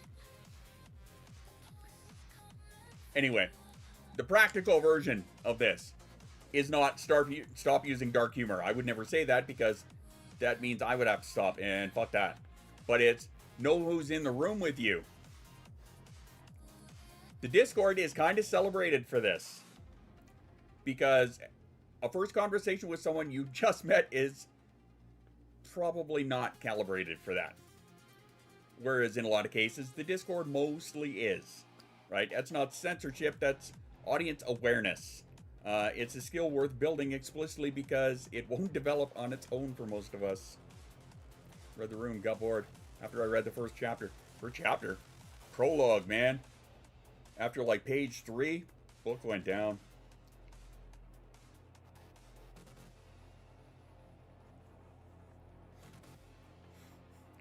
Amount of people like pissed off in there. I think everybody in there has started the book.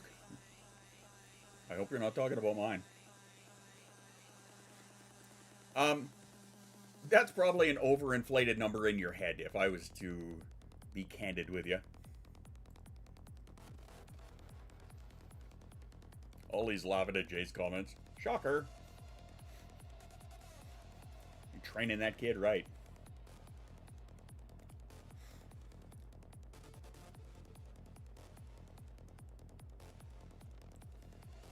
So waiting for you to piss me off.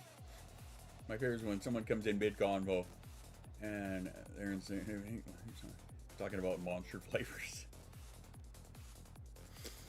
I could see how that would be misinterpreted. I could see that. All right. Quick question. How many people have either felt called out, seen, or specifically addressed today?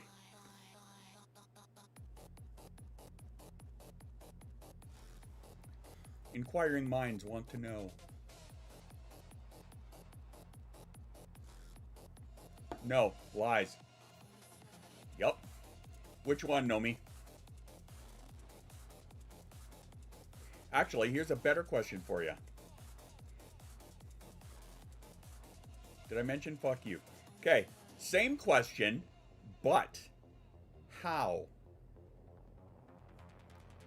If you're feeling called out today, tell me how. If you're feeling seen, tell me how.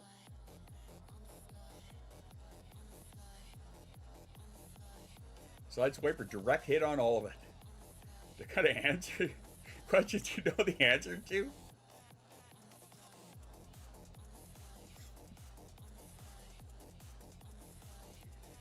I'm curious. I'm also an asshole, but I'm curious. I'm a curious asshole. See, Poet abandoned long ago. Showed up, got the sub, got the car, fucked off. Poet's like, I'm out.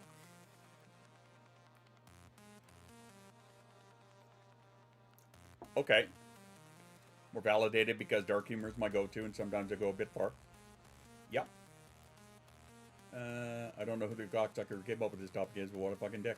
How ironic, right? I feel like you write this shit to see how many times I can call Dan out. I think a lot of you feel like that. You don't see because I relate so much. My defense mechanism is already kicked in. I can't remember why I'm offended. Perfect. I feel awkwardness after I say inappropriate jokes to the point where I avoid them for a while afterwards. Good, then I'm alone. That was the point of my question, Dan. And we keep coming back. Yep. Why? Because you're not alone. That's why. Because the point is that this describes most of us. And that's why I asked you guys that question to fill the form out a while back. Exclamation form, if you have not filled out the form and you still want to, it's still up there, okay? I asked questions about the coaching series, how you guys felt about it, if you felt it was helping you or if it was doing any good, if there was thoughts you had on it. Fill it out if you want. Exclamation form. It's still there. As Mara rolls in. Eat something yummy, motherfucker! Will do. I had leftover stir fry. Does that count? Nobody bays with form. F-O-R-M.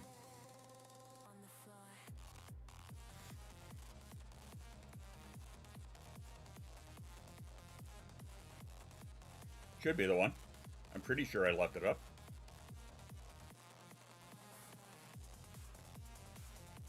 Yeah, that one there. That's the one. Thanks, Jay. Yeah, that one there. If you haven't filled that out, have a look at it. It's just, I wasn't 100% sure what was happening and where I was going and what the direction was and what the effect was of the coaching streams. If you guys thought that this was helpful or doing any good or whatever, right? So I had people fill that out.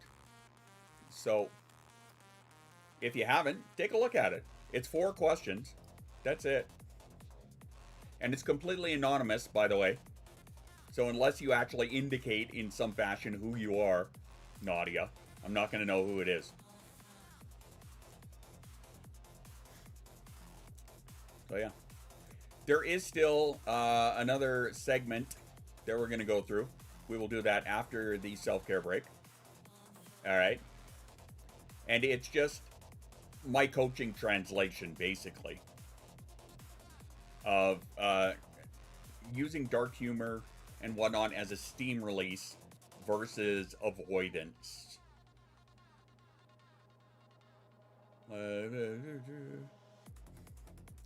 Like I said, if you don't fuck them, they'll fuck you. Well, there's that. Kodiak to the testes. I mean, if that's where you want to hang a bear. Is that bear with these nuts? Bear on these nuts. I'm not sure what that is, but it's disturbing now that I think about it. Drop bears. You can drop on, yeah, you can drop onto these nuts. All right, anyway, we're gonna use this time to bear these nuts. I bet you will. Self-care break. Go get some water. Then get a snack. Pet your dog. Kick your dog. No, don't kick your dog. I'm kidding. Vegemite deters them. Vegemite deters anything with any kind of sanity. Love you. We'll be back in a minute. After these messages, we'll be right back.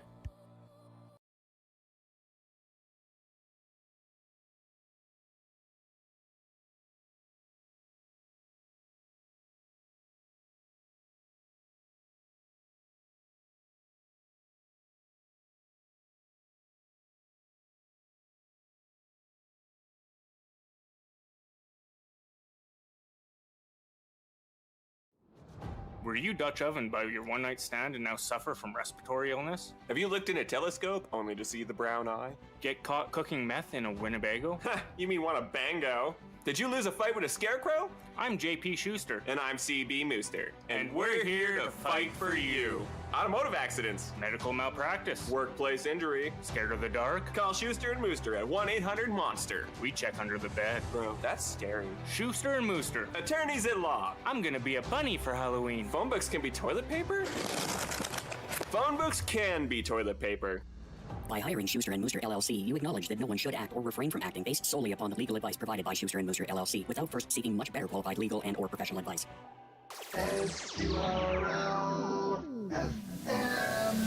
Looking to rock out with your nuts out? Tune in to SQRL FM Squirrel Radio. All your favorite songs from every genre, but played at twice the speed. Not only quick enough to hold any squirrel's attention, but you can also listen to twice as many songs. Just run the dial like you usually do. You'll find it eventually. SQRL FM. At ADH&D Incorporated, productivity means never facing failure again. Introducing Task Zapper, the first AI tool that deletes unfinished tasks from your calendar and your conscience. God damn it. Task Zapper, finish my taxes. Task, irrecoverably deleted. You are now free. Powered by our patented avoidance engine, Task Zapper identifies everything you were avoiding and removes it from existence. Before Task Zapper, I felt guilty about dishes. Now they've been digitally vaporized. I love it. I fucking hate dishes. Each deletion triggers a dopamine burst, followed by gentle confusion about why you suddenly have time for a nap. Warning, Task Zapper may erase responsibilities, bank reminders, birthday notifications, knowledge of your family's existence, or people who ask about deadlines. Task Zapper, because denial isn't failure, it's freedom. ADH&D Incorporated. Innovation through omission.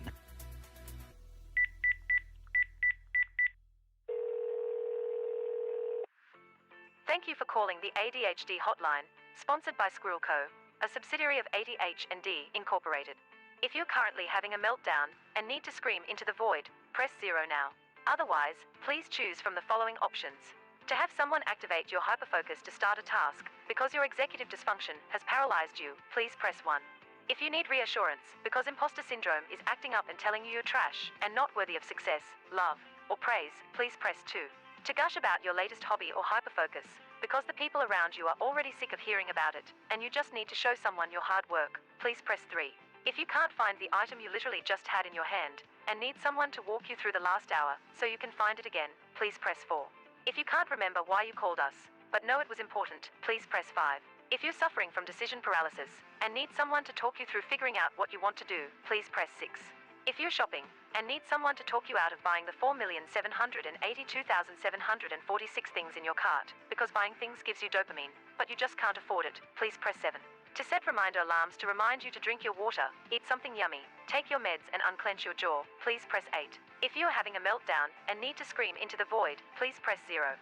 If you need to hear these options again, because you have ADHD and have already forgotten which option you needed, please press 9.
Do they, Dan?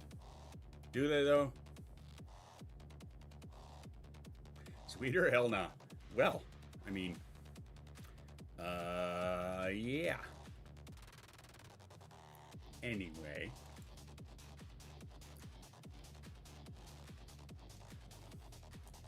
I know it snacked me.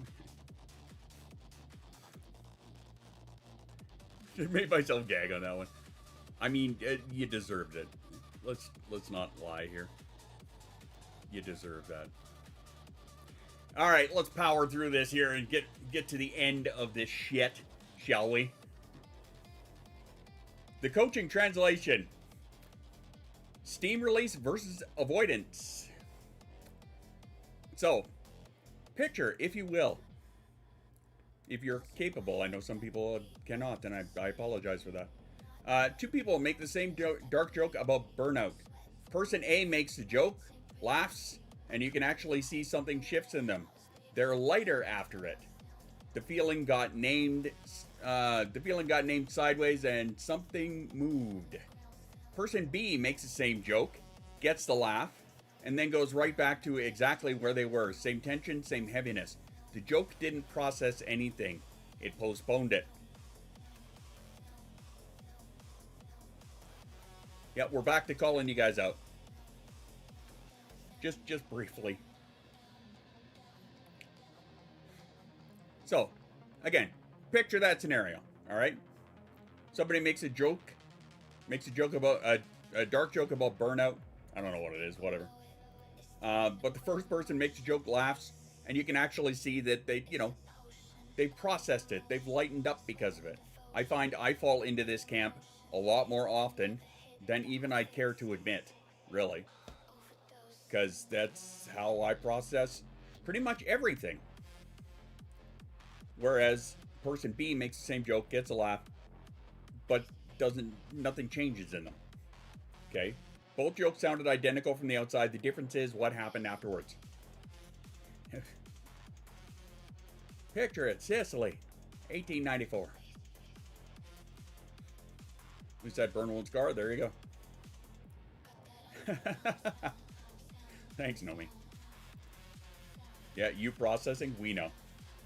Okay, and then there's person C, who makes a joke and is somehow worse after it because the joke was at their own expense. The laugh felt like an agreement, but theirs is doing damage. So, after the joke, did something shift or did something get buried? Right? That's one way from the coach's perspective. Remember, now I'm putting this shit to work.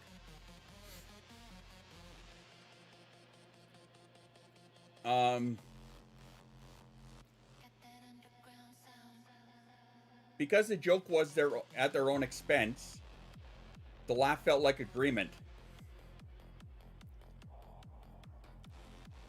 So again, did something shift or did something get buried? Because the whole coach question from my perspective is how did that joke work? Right? I plead the fifth. Wrong country. You probably in the moment wouldn't be able to answer that. You'll feel it after, right? If you feel lighter because of the joke, then you process it. If you feel about the same, you just deflected it. Whereas if you feel heavier because of it, you're doing damage. So I think that's where it comes to us to kind of learn our own patterns, right? There are times where it goes both ways. How do you figure, Dan?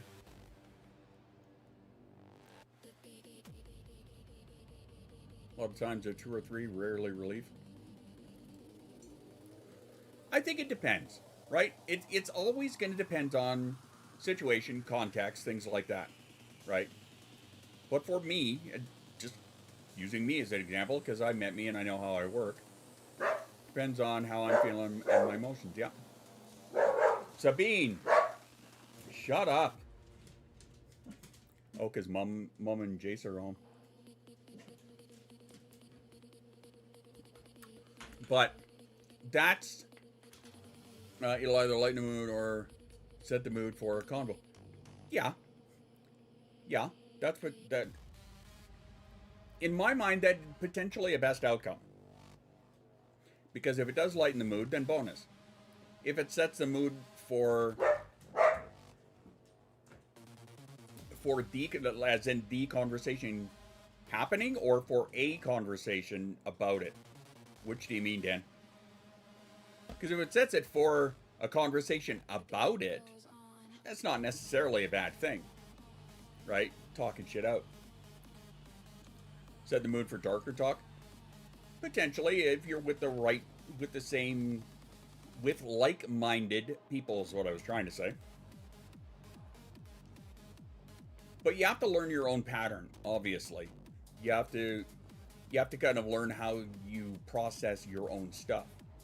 Most recent burnout was me burying and masking, right? Harmful more than anything. Sometimes I tend to destroy myself in order to keep the atmosphere light. Atmosphere light for others, but you're not doing anything for yourself.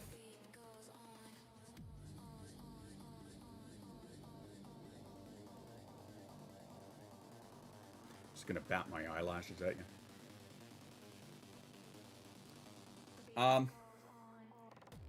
Okay, so I pulled this one directly from the research. Something to try out if you're up to it. All right? Every day for a week, Write down 3 things that are genuinely funny to you. Not manufactured, not I should find this funny. Things that actually landed. Doesn't matter how dark they are. That's it. Modest reduction in depressive symptoms in autistic adults, lower demands, no wrong answers, and it works by training your attention towards real moments of positive affect rather than generating fake ones. It's not think positive thoughts, it's notice what you actually found funny. So that's an entirely different cognitive task. And if you know what, if you forget, so be it. Right? If you forget about what I just said in 10 minutes, so be it. That happens. If you want to do this, then do it. But it's something that I pulled straight out of the research that I thought some of you might find interesting, or at least a thought-provoking task. So again, just to recap, if you can remember, write down 3 things that were genuinely funny to you. Not things that I should find this funny. Serving a customer? The wrap up basically for the coaching thing. I only took TPs apparently. It's just kind of like it's a coaching trick. It's like a challenge. Yeah, it literally is. It's my challenge to you guys. Again, if you don't want to do it, don't do it. If you forget to do it, you forget to do it. It happens. It's never a mandatory. It's just something I thought you guys might find interesting. And it's something I pulled right from the research. Every day for a week, write down 3 things that you thought were genuinely funny. Not, I should find this funny. Things that actually landed and made you laugh. Be it an internal giggle, be it a fucking raucous belly laugh, whatever. If you find something genuinely funny, just write it down. Right? And then what that is doing is it actually shows modest reduction in depressive symptoms, low demand, no wrong answers, right? Never a wrong answer. I'm not going to tell you what you should find funny. If you find it funny, you find it funny. If I find 3 things funny in a week, I'll be amazed. Then so be it. If you find it funny, just write it down. Make a quick note about it. Something that'll jog your memory. But the point is that doing so, straight from the research, shows that there is modest reduction in depressive symptoms, and it works by training your attention towards real moments of positive affect rather than generating fake ones. So, I mean, if you're just bullshitting it, you're only bullshitting yourself, right?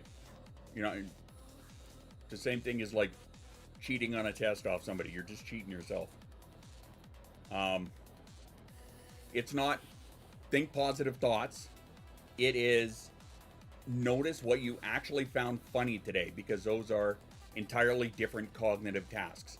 So it's a way to kind of, I don't want to say trick your brain, but it's a way to kind of like retrain it a little bit.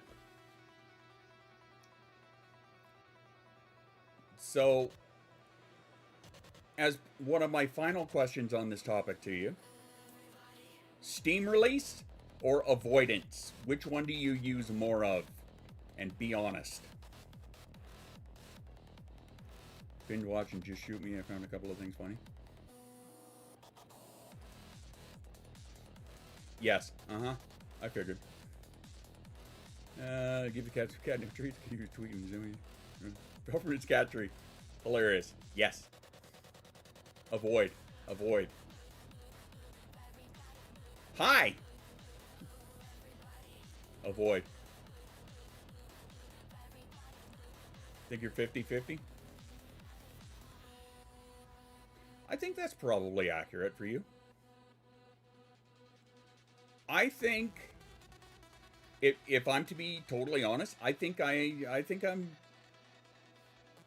probably 50-50. But I think I may actually lean more towards avoidance than I want to admit. So maybe 40-60. Maybe. But again, that's something that I would have to, I'd have to put a lot more thought into.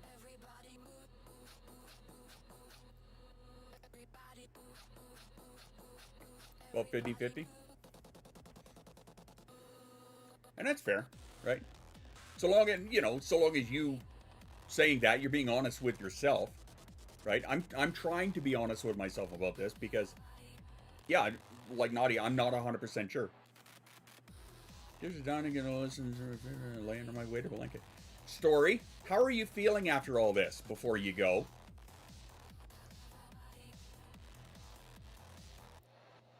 I do have an off-topic news thing that happened today. Brain deleted that and only let me hear avoidant. The other one was Steam release, right? Pressure release.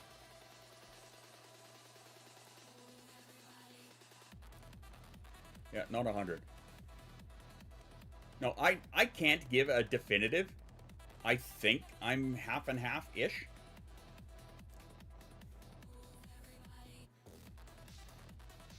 You're feeling, Heather, you're feeling good at the end of all this?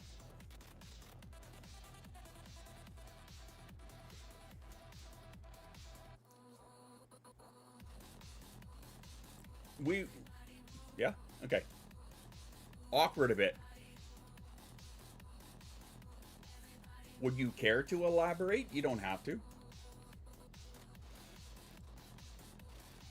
Like as in kind of a called out awkward, or...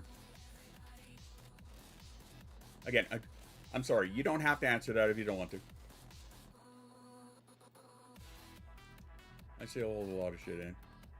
Oh yeah, I get that, right? Especially for those of us who, Jay and I, being older, my humor is just different than most. I hear a lot of people say that, but they don't realize how similar it is to a lot of other people. That's the thing, right? Like, I've heard a lot of people say, oh, my humor's different than most. But it's not.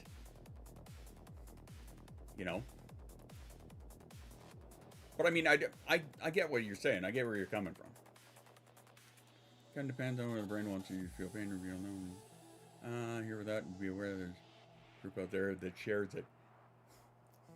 Exactly. Right? That's what I was saying. There's totally a group out there that 100% shares your humor. It's so dry, it's cringe. Sounds British to me. So dry that you end up at the end of it. Anyway, I'll give you my closing thought here, okay? Neurodivergent dark humor is doing at least 3 jobs at once.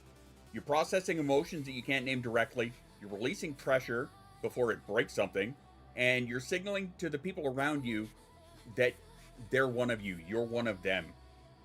Occasionally it's a cry for help wearing a punchline because that's easier than actually saying the thing out loud.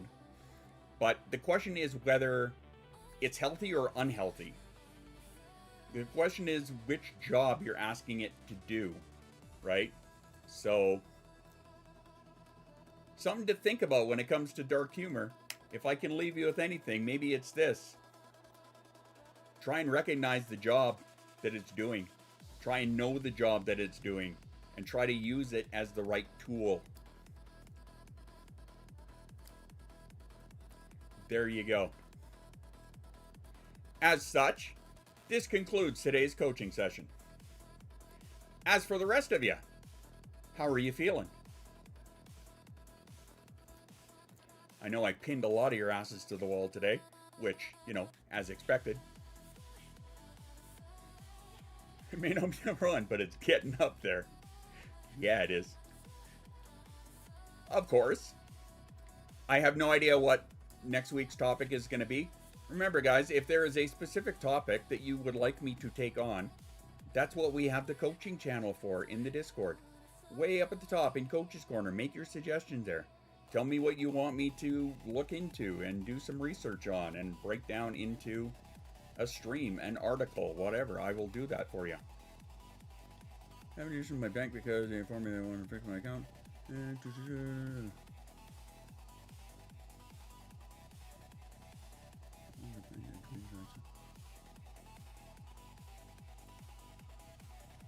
Ask for money for all the work here.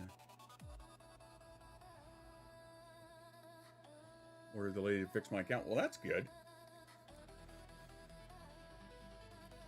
I am leaving not too called out.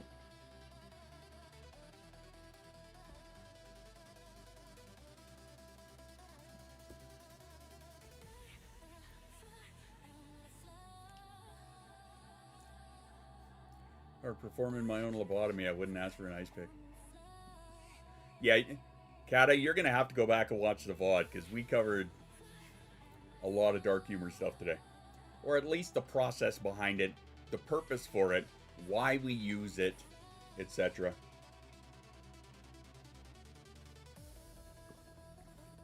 We can retire the broken bank phone. We can yada. I get what you're saying, but I can't put the words to it. Wasn't as bad as other. Probably because we had established that everybody here pretty much feels the same. Do you think maybe that helped? Maybe that played into it?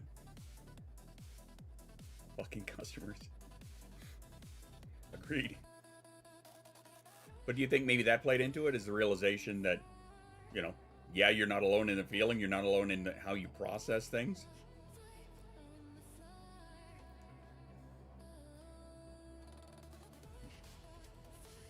Yeah.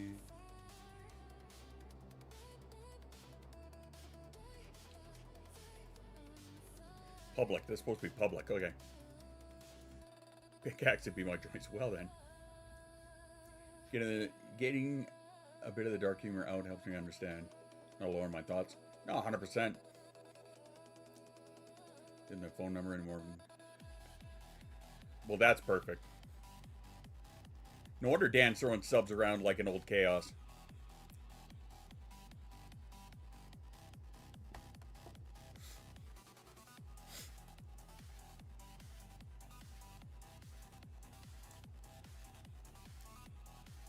Pull it, whatever gets the job done. Well, I mean, ice pick could probably be more productive. What are we doing in public? I don't know. Cat is the one who's throwing the hashtags. Oh, I got nothing. Gonna get my Switch 2 finally. Nice. Nice. What are we doing in public? Wearing clothes? Well, I mean, that would probably be for the quote-unquote best. One would assume, anyway. One would think. At least, you know, societally. Let me see here.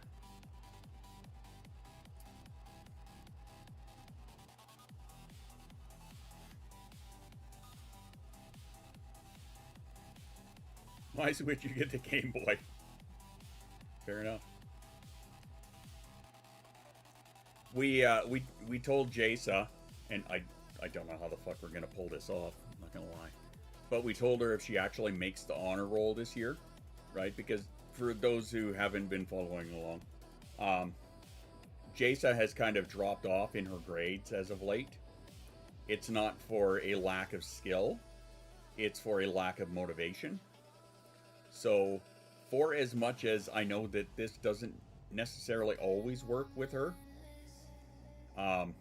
we told her if she makes the honor roll that we will buy her a Switch 2, because she already has a Switch. We told her we'll get her a Switch 2 if she makes the honor roll. So we'll see how that goes. Because I warned her, I'm like, I'm going to be on your ass for it.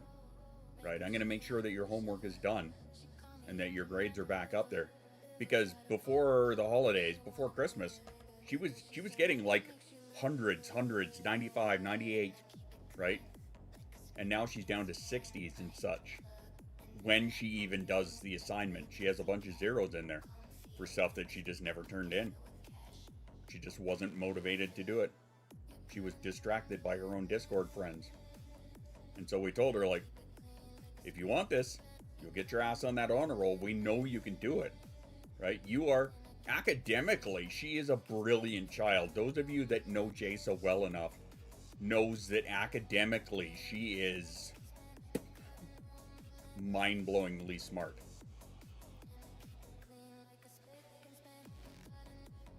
I'm saying a polite way of Jordan without Trump. I mean, yeah, there's that. That's kind of like a slogan around this community and whatnot.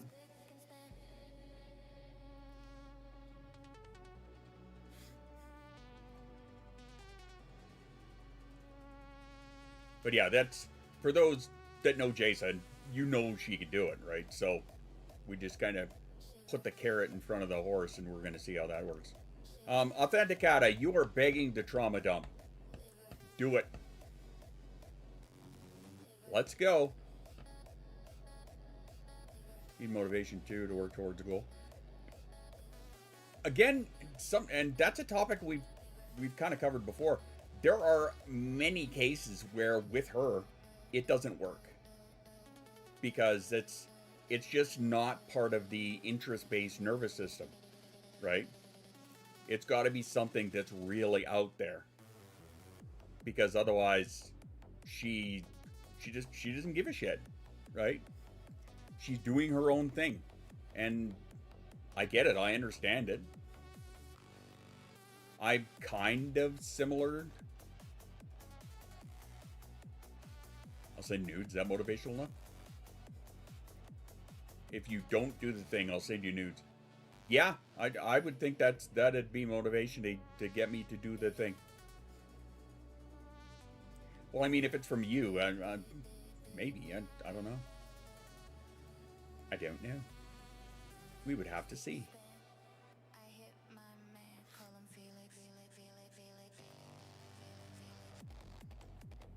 But yeah, that's where we're at with her.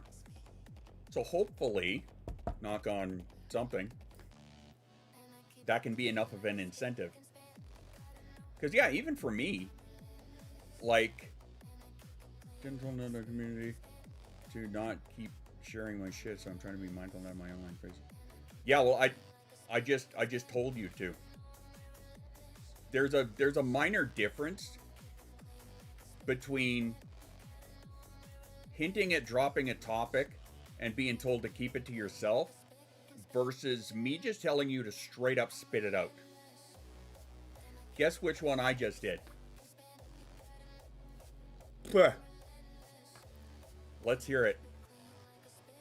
We just talked about dark humor today.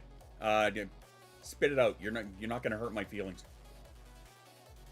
We'll have to go check my comments. I saw that one and I just chuckled at it. I'm like, I'm not touching that. Jay'll get it. Jay could touch your... Be very careful though, because when Jay sends them, you end up with pictures of like Dick Clark, Richard Nixon, stuff like that. You gotta be careful.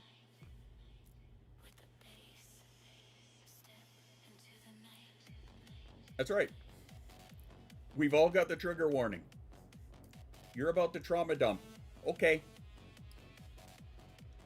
See, again, there's a difference between mentioning it and just coming in and fucking unloading all of it.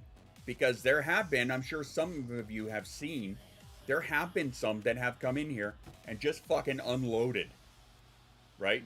No context, no warning, no heads up, no nothing. That I have a problem with. But if something's bugging you and you want to talk about it and you feel like it's going to be a trauma dump, okay, let's talk about it.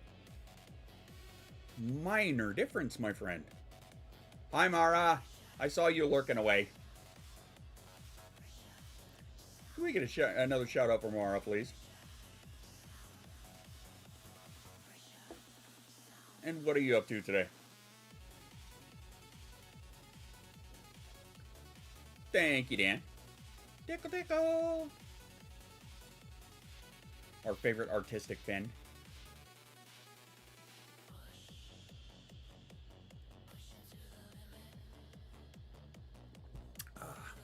And now here's the part where I wait awkwardly. Reminder, if you guys wanted any of those sources that I pulled today's conversation from,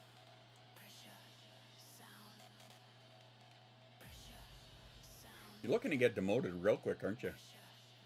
If anybody wanted any of those sources, the links to the articles that I pulled this from, DM me. I will send you as many as I can gather together for you. And if you guys have another topic in the future for next Wednesday or something that you want to discuss, fucking put it in the coach channel. Let me know.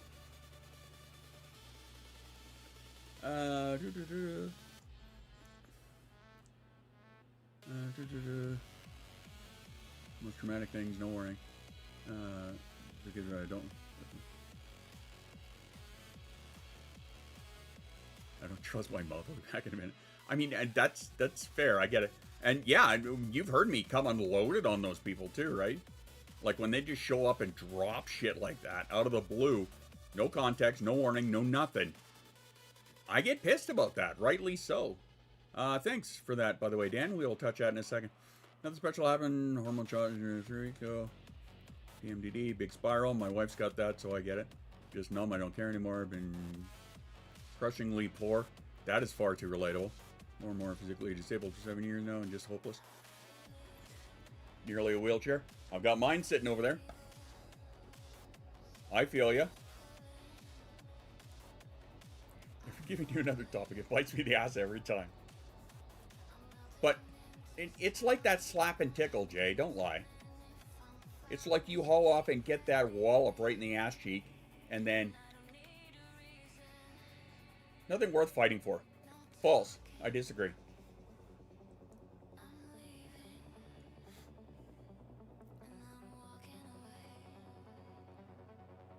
Sorry, I'm just reading and contexting in my head.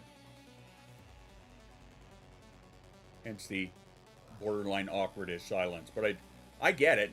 I understand that more than you probably know. Though I'm sure you and I have talked about this before. Bad brain is bad. Oh yeah, no, I get that. No, I 100% get that. Which actually cycles back to the beginning of the stream today, where I was talking about how we use this dark humor to cope with things like that. Ones that I have used is anytime that my MS gets so bad that I can't fucking do anything. I can't run you over anymore. Well, I mean, let's be real. I couldn't outrun a car if I wanted to. It's funny how that ties in. The only reason I don't let you run me over is because I wouldn't be able to effectively dodge a train anymore.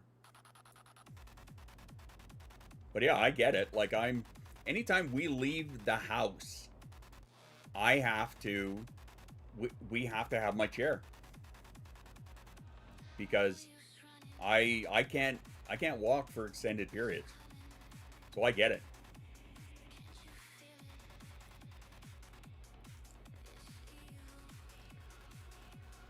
Will it? Well then. Get on around the dishwasher and it's stationary.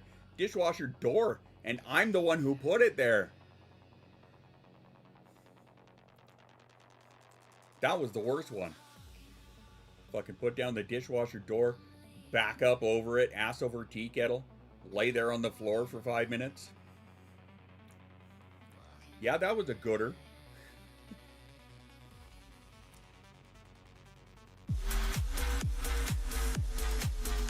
Oh shit.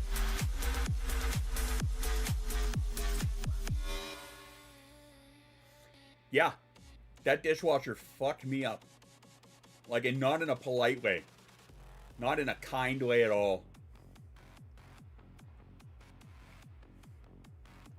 Live in the octagon. Yeah.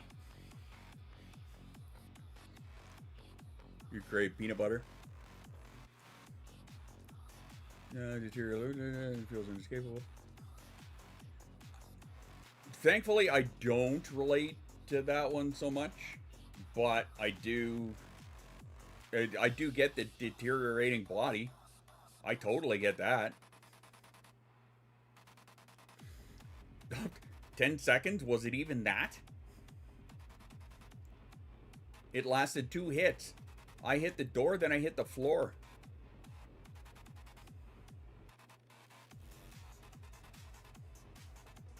Never reaching out surface area systems suck. Yeah. Yeah, they fucking do.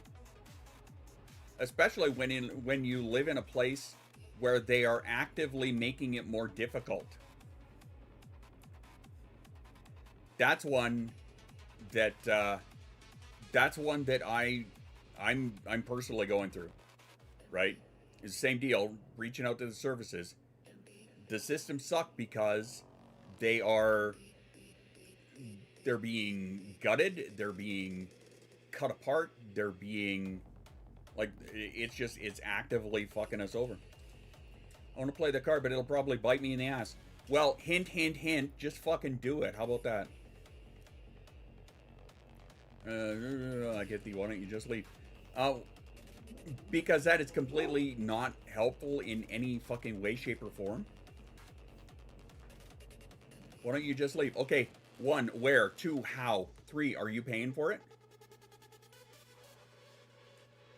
That's why I gotta shake my head when people say dumb shit like that. Well, if you don't like it, just leave. If it was so fucking easy, how many other people do you think would do it? I'll play a different one. Whatever, stop fucking talking about it and just do it. Chicken shit. But that's why I'm also keeping an eye for, like, the referendums that are coming up, right? Because in, what is that, October, when we have to go to that referendum. I just wanted to be a real squirrel. Nadia _ 269 wants you to find an out-of-place item and do show and tell with it. Okay, I will, don't let me forget that, okay? But first we're gonna carry on this. If leaving was fucking easy, I would have done it by now, you donut. Exactly. Right? That's exactly it. But that's also why I'm keeping an eye on this referendum bullshit. Right? Because for as much as I know that a referendum, and now I'm going there. We're talking about the whole Alberta separatism bullshit.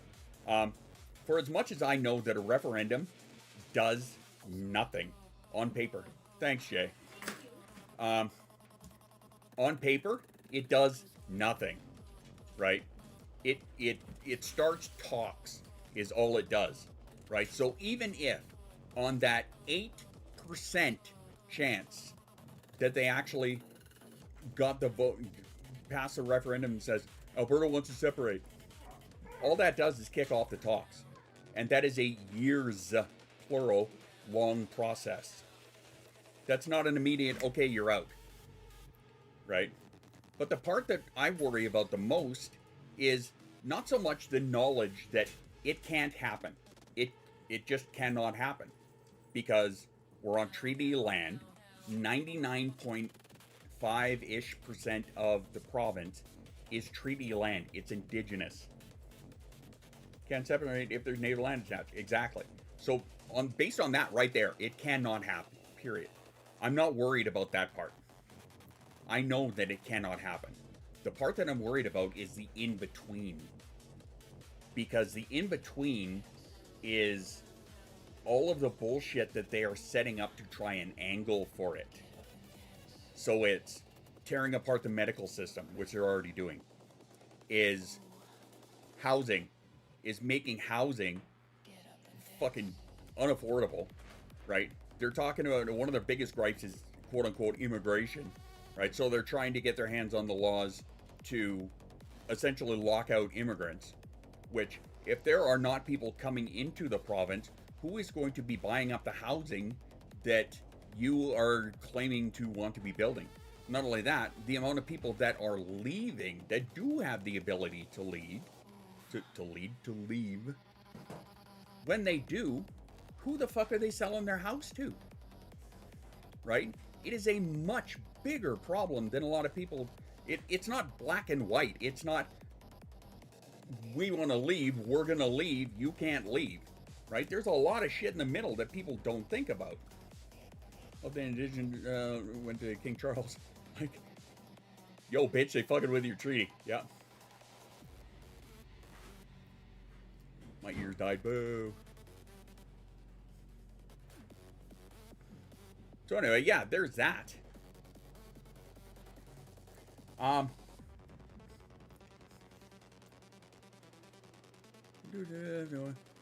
the buses sent them. Exactly. You fuckers want to, if you guys want to be American so bad, go be American. Nobody's stopping you. Right? Load up on the bus, head southbound. Sayonara. I won't even cry if my tax dollars go to it. See you the fuck later, Bubba. Off you go. Doing dumb shit like go on Joe Rogan. Uh-huh. Well, and continuing on the forbidden topic, another one crossed the floor today. And they're talking about upwards of 10. I don't want them here. Yeah. Yeah, they're talking about upwards of 10 crossing the floor. Yeah, but you know what? You guys are so confident in your leader. Uh-huh. Sure you are.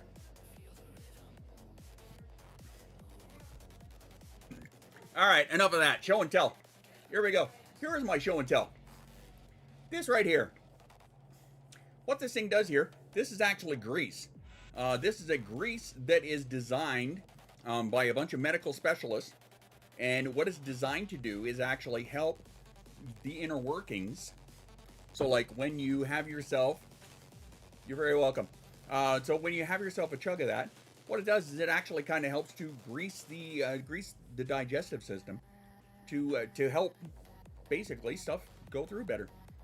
And you'll find that when you have that automatic reaction of after you have a big slam, what it does is it interacts with all of the gunk on the side there, and it turns it into like a you know, just kind of a gaseous matter. And that's why you blah. And now you know. It's actually grease. Bottle full of grease. It's not Fallout branded root beer. It's really not. So there. Now you know. Sorry, I gotta push the button now. What I said was, now you know. And knowing is half the battle. Hurrah. Wonder what that was. Honest answer, this is Fallout branded root beer. It's called Sunset Sarsaparilla. And it is amazing. And Shoost brought me 2 cases of it because he's a fucking champ.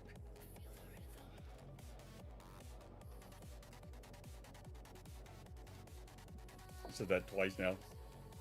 Of course she did. Of course she did. Why wouldn't she? Oh boy.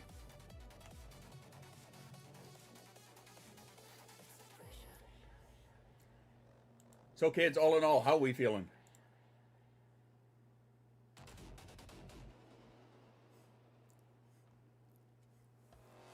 Not too heavy on the call-outs today, which is good. A lot more on the, shall we say, on the camaraderie side of things. Because everybody seems to get it. And for once, Mom has actually said the loud part out loud. Not just the quiet part.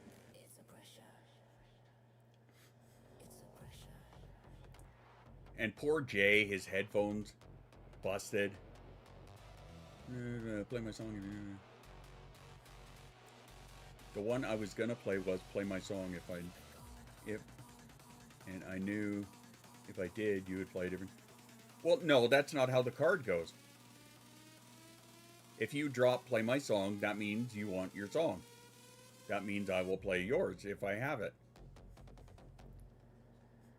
So, play the card, I don't care.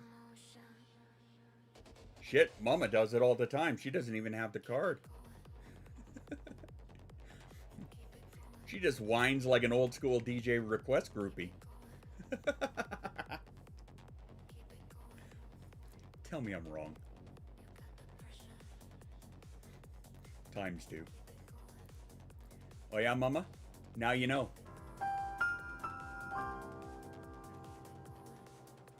Works like a charm, too. Hashtag whiny bitch.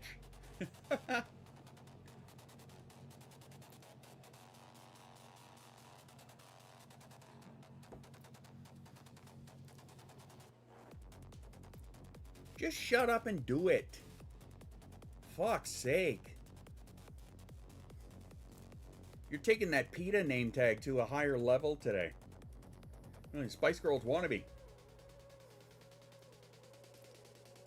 Hashtag bully Nadia.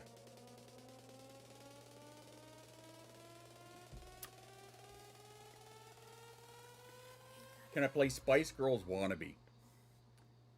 Let me see. That's right. Hashtag BN.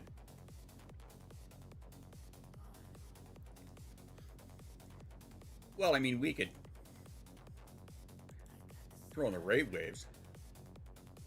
Yeah.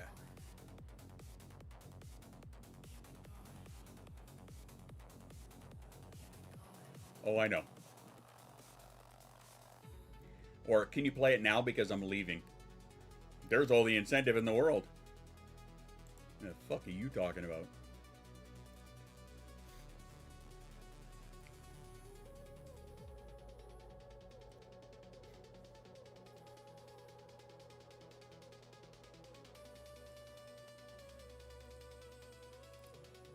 Do anything with the new sound you got back?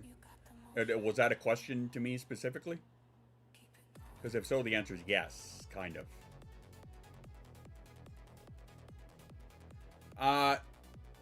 Kind of.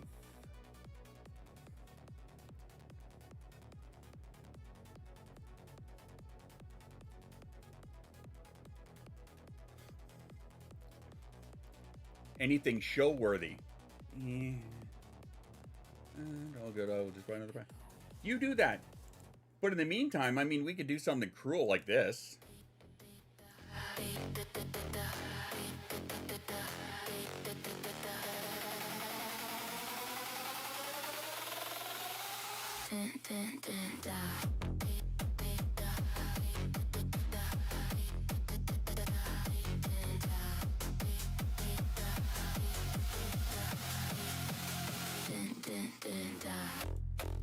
It's an open invitation. It's a lifelong dedication. And I feel inebriation from the sweet intoxication. And I like it when you chase me. It feels so good when you chain me. And it feels good when you hurt me. And I like it when you burn me. My demon daddy. Demon daddy. Demon daddy.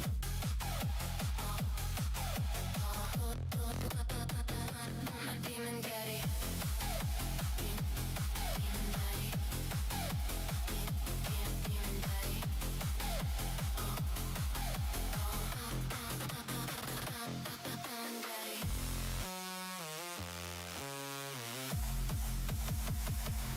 Demon daddy. Demon daddy.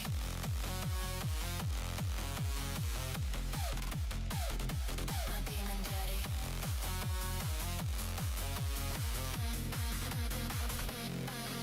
daddy. And you like it when I beg you. And you like it when I get you.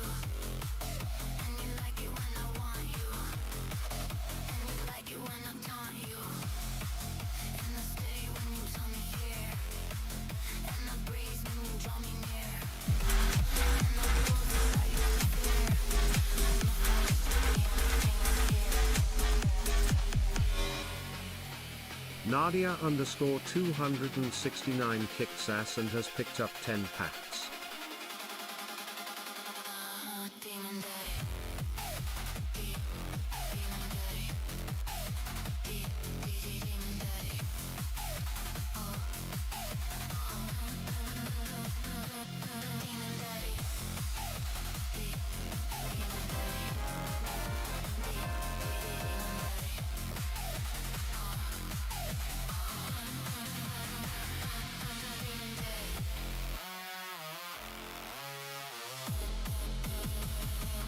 demon daddy.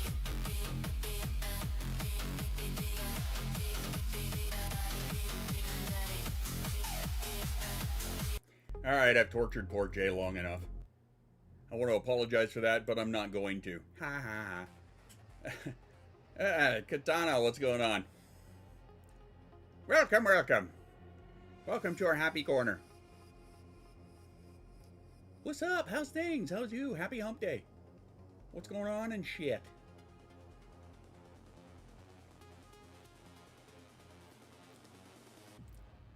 That's right. Big shout out to our demon daddy. Right there. I just wanted to be a I know real he does. squirrel. Nadia underscore 269 wants to hear all about your latest song obsession, either one you heard or one you are producing. Now I have to look. I have to double check to see if this thing even is in a state where I could even play it.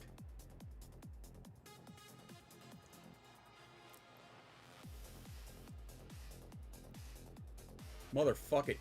Kind of, but not really. I can show you the yeah, I can show you the one. All right. You can play any if you want. But that's not what the card said. So that means that I may have to actually yeah, we'll just hit the snooze again.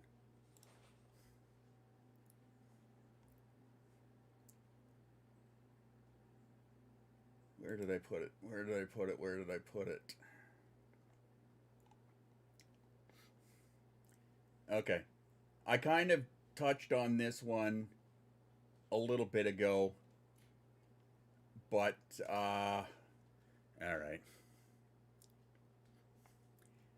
I'm just going to say that this is for an upcoming project, and I'm going to leave it at that, because I am going to still maintain some level of, some semblance of borderline secrecy, shall we say. Yeah. So, yeah, enjoy. If you can guess what this is for, then great.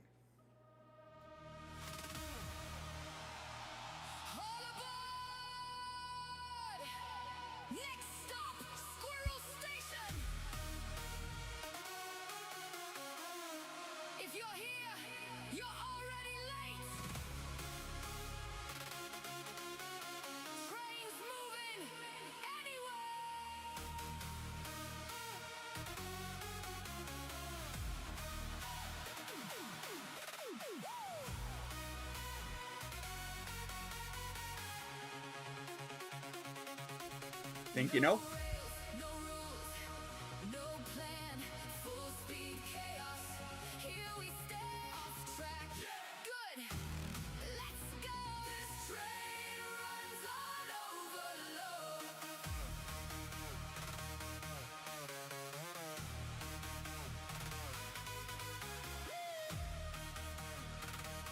And you shut up.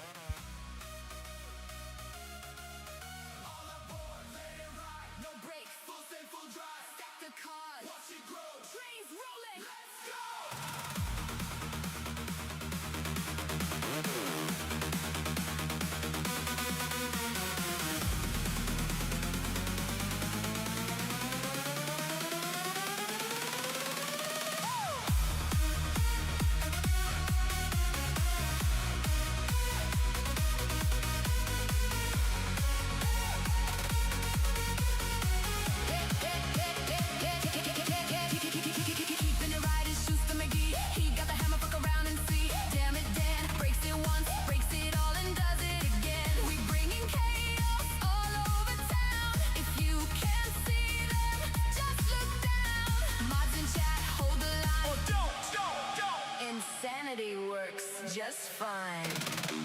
Something's coming. Feel that sound. Tracks don't hold up. We don't slow down. Energy spikes. Systems blow. Next drop hits.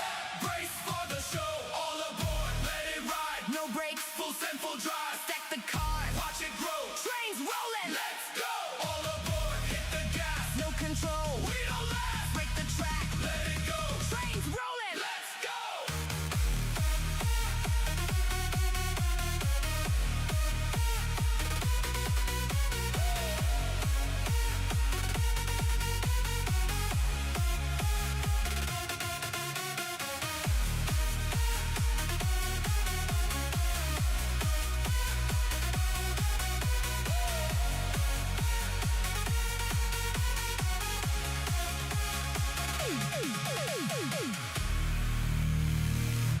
And that's all you get. Am I going to explain it? No.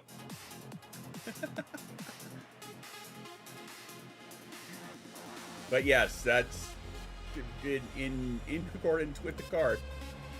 That is the one that I have been working on in the background for a project. Because, you know, I don't have enough of them. Anyway. Since that timer keeps going off and keeps pushing me towards the, hey, what's going on kind of thing. Oh, yes. Yes. Okay. All right. So here's what we're going to do.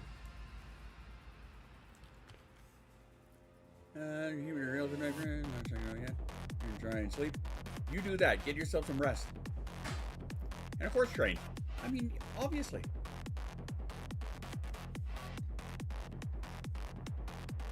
Well, we got guesses coming in. I'm good with that.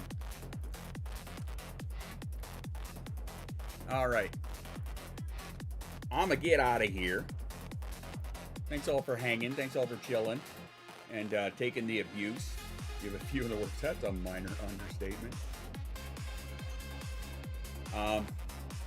Yeah. What was I going to say? Oh yeah, if you want the links for the resources, just DM me and I will send you as many links as I got. Until hopefully Friday, we shall see what the body says about that. Joke's on you, I like it. Oh, I know. I know you do. Anyway. Until then, drink your water, take your meds, be kind to yourself. I'll see you on Friday, and after we run the creds... Actually, fuck it, I'll just do it right now. Why? Because I can. Because I can. This one? Yeah, that's what we're going to do.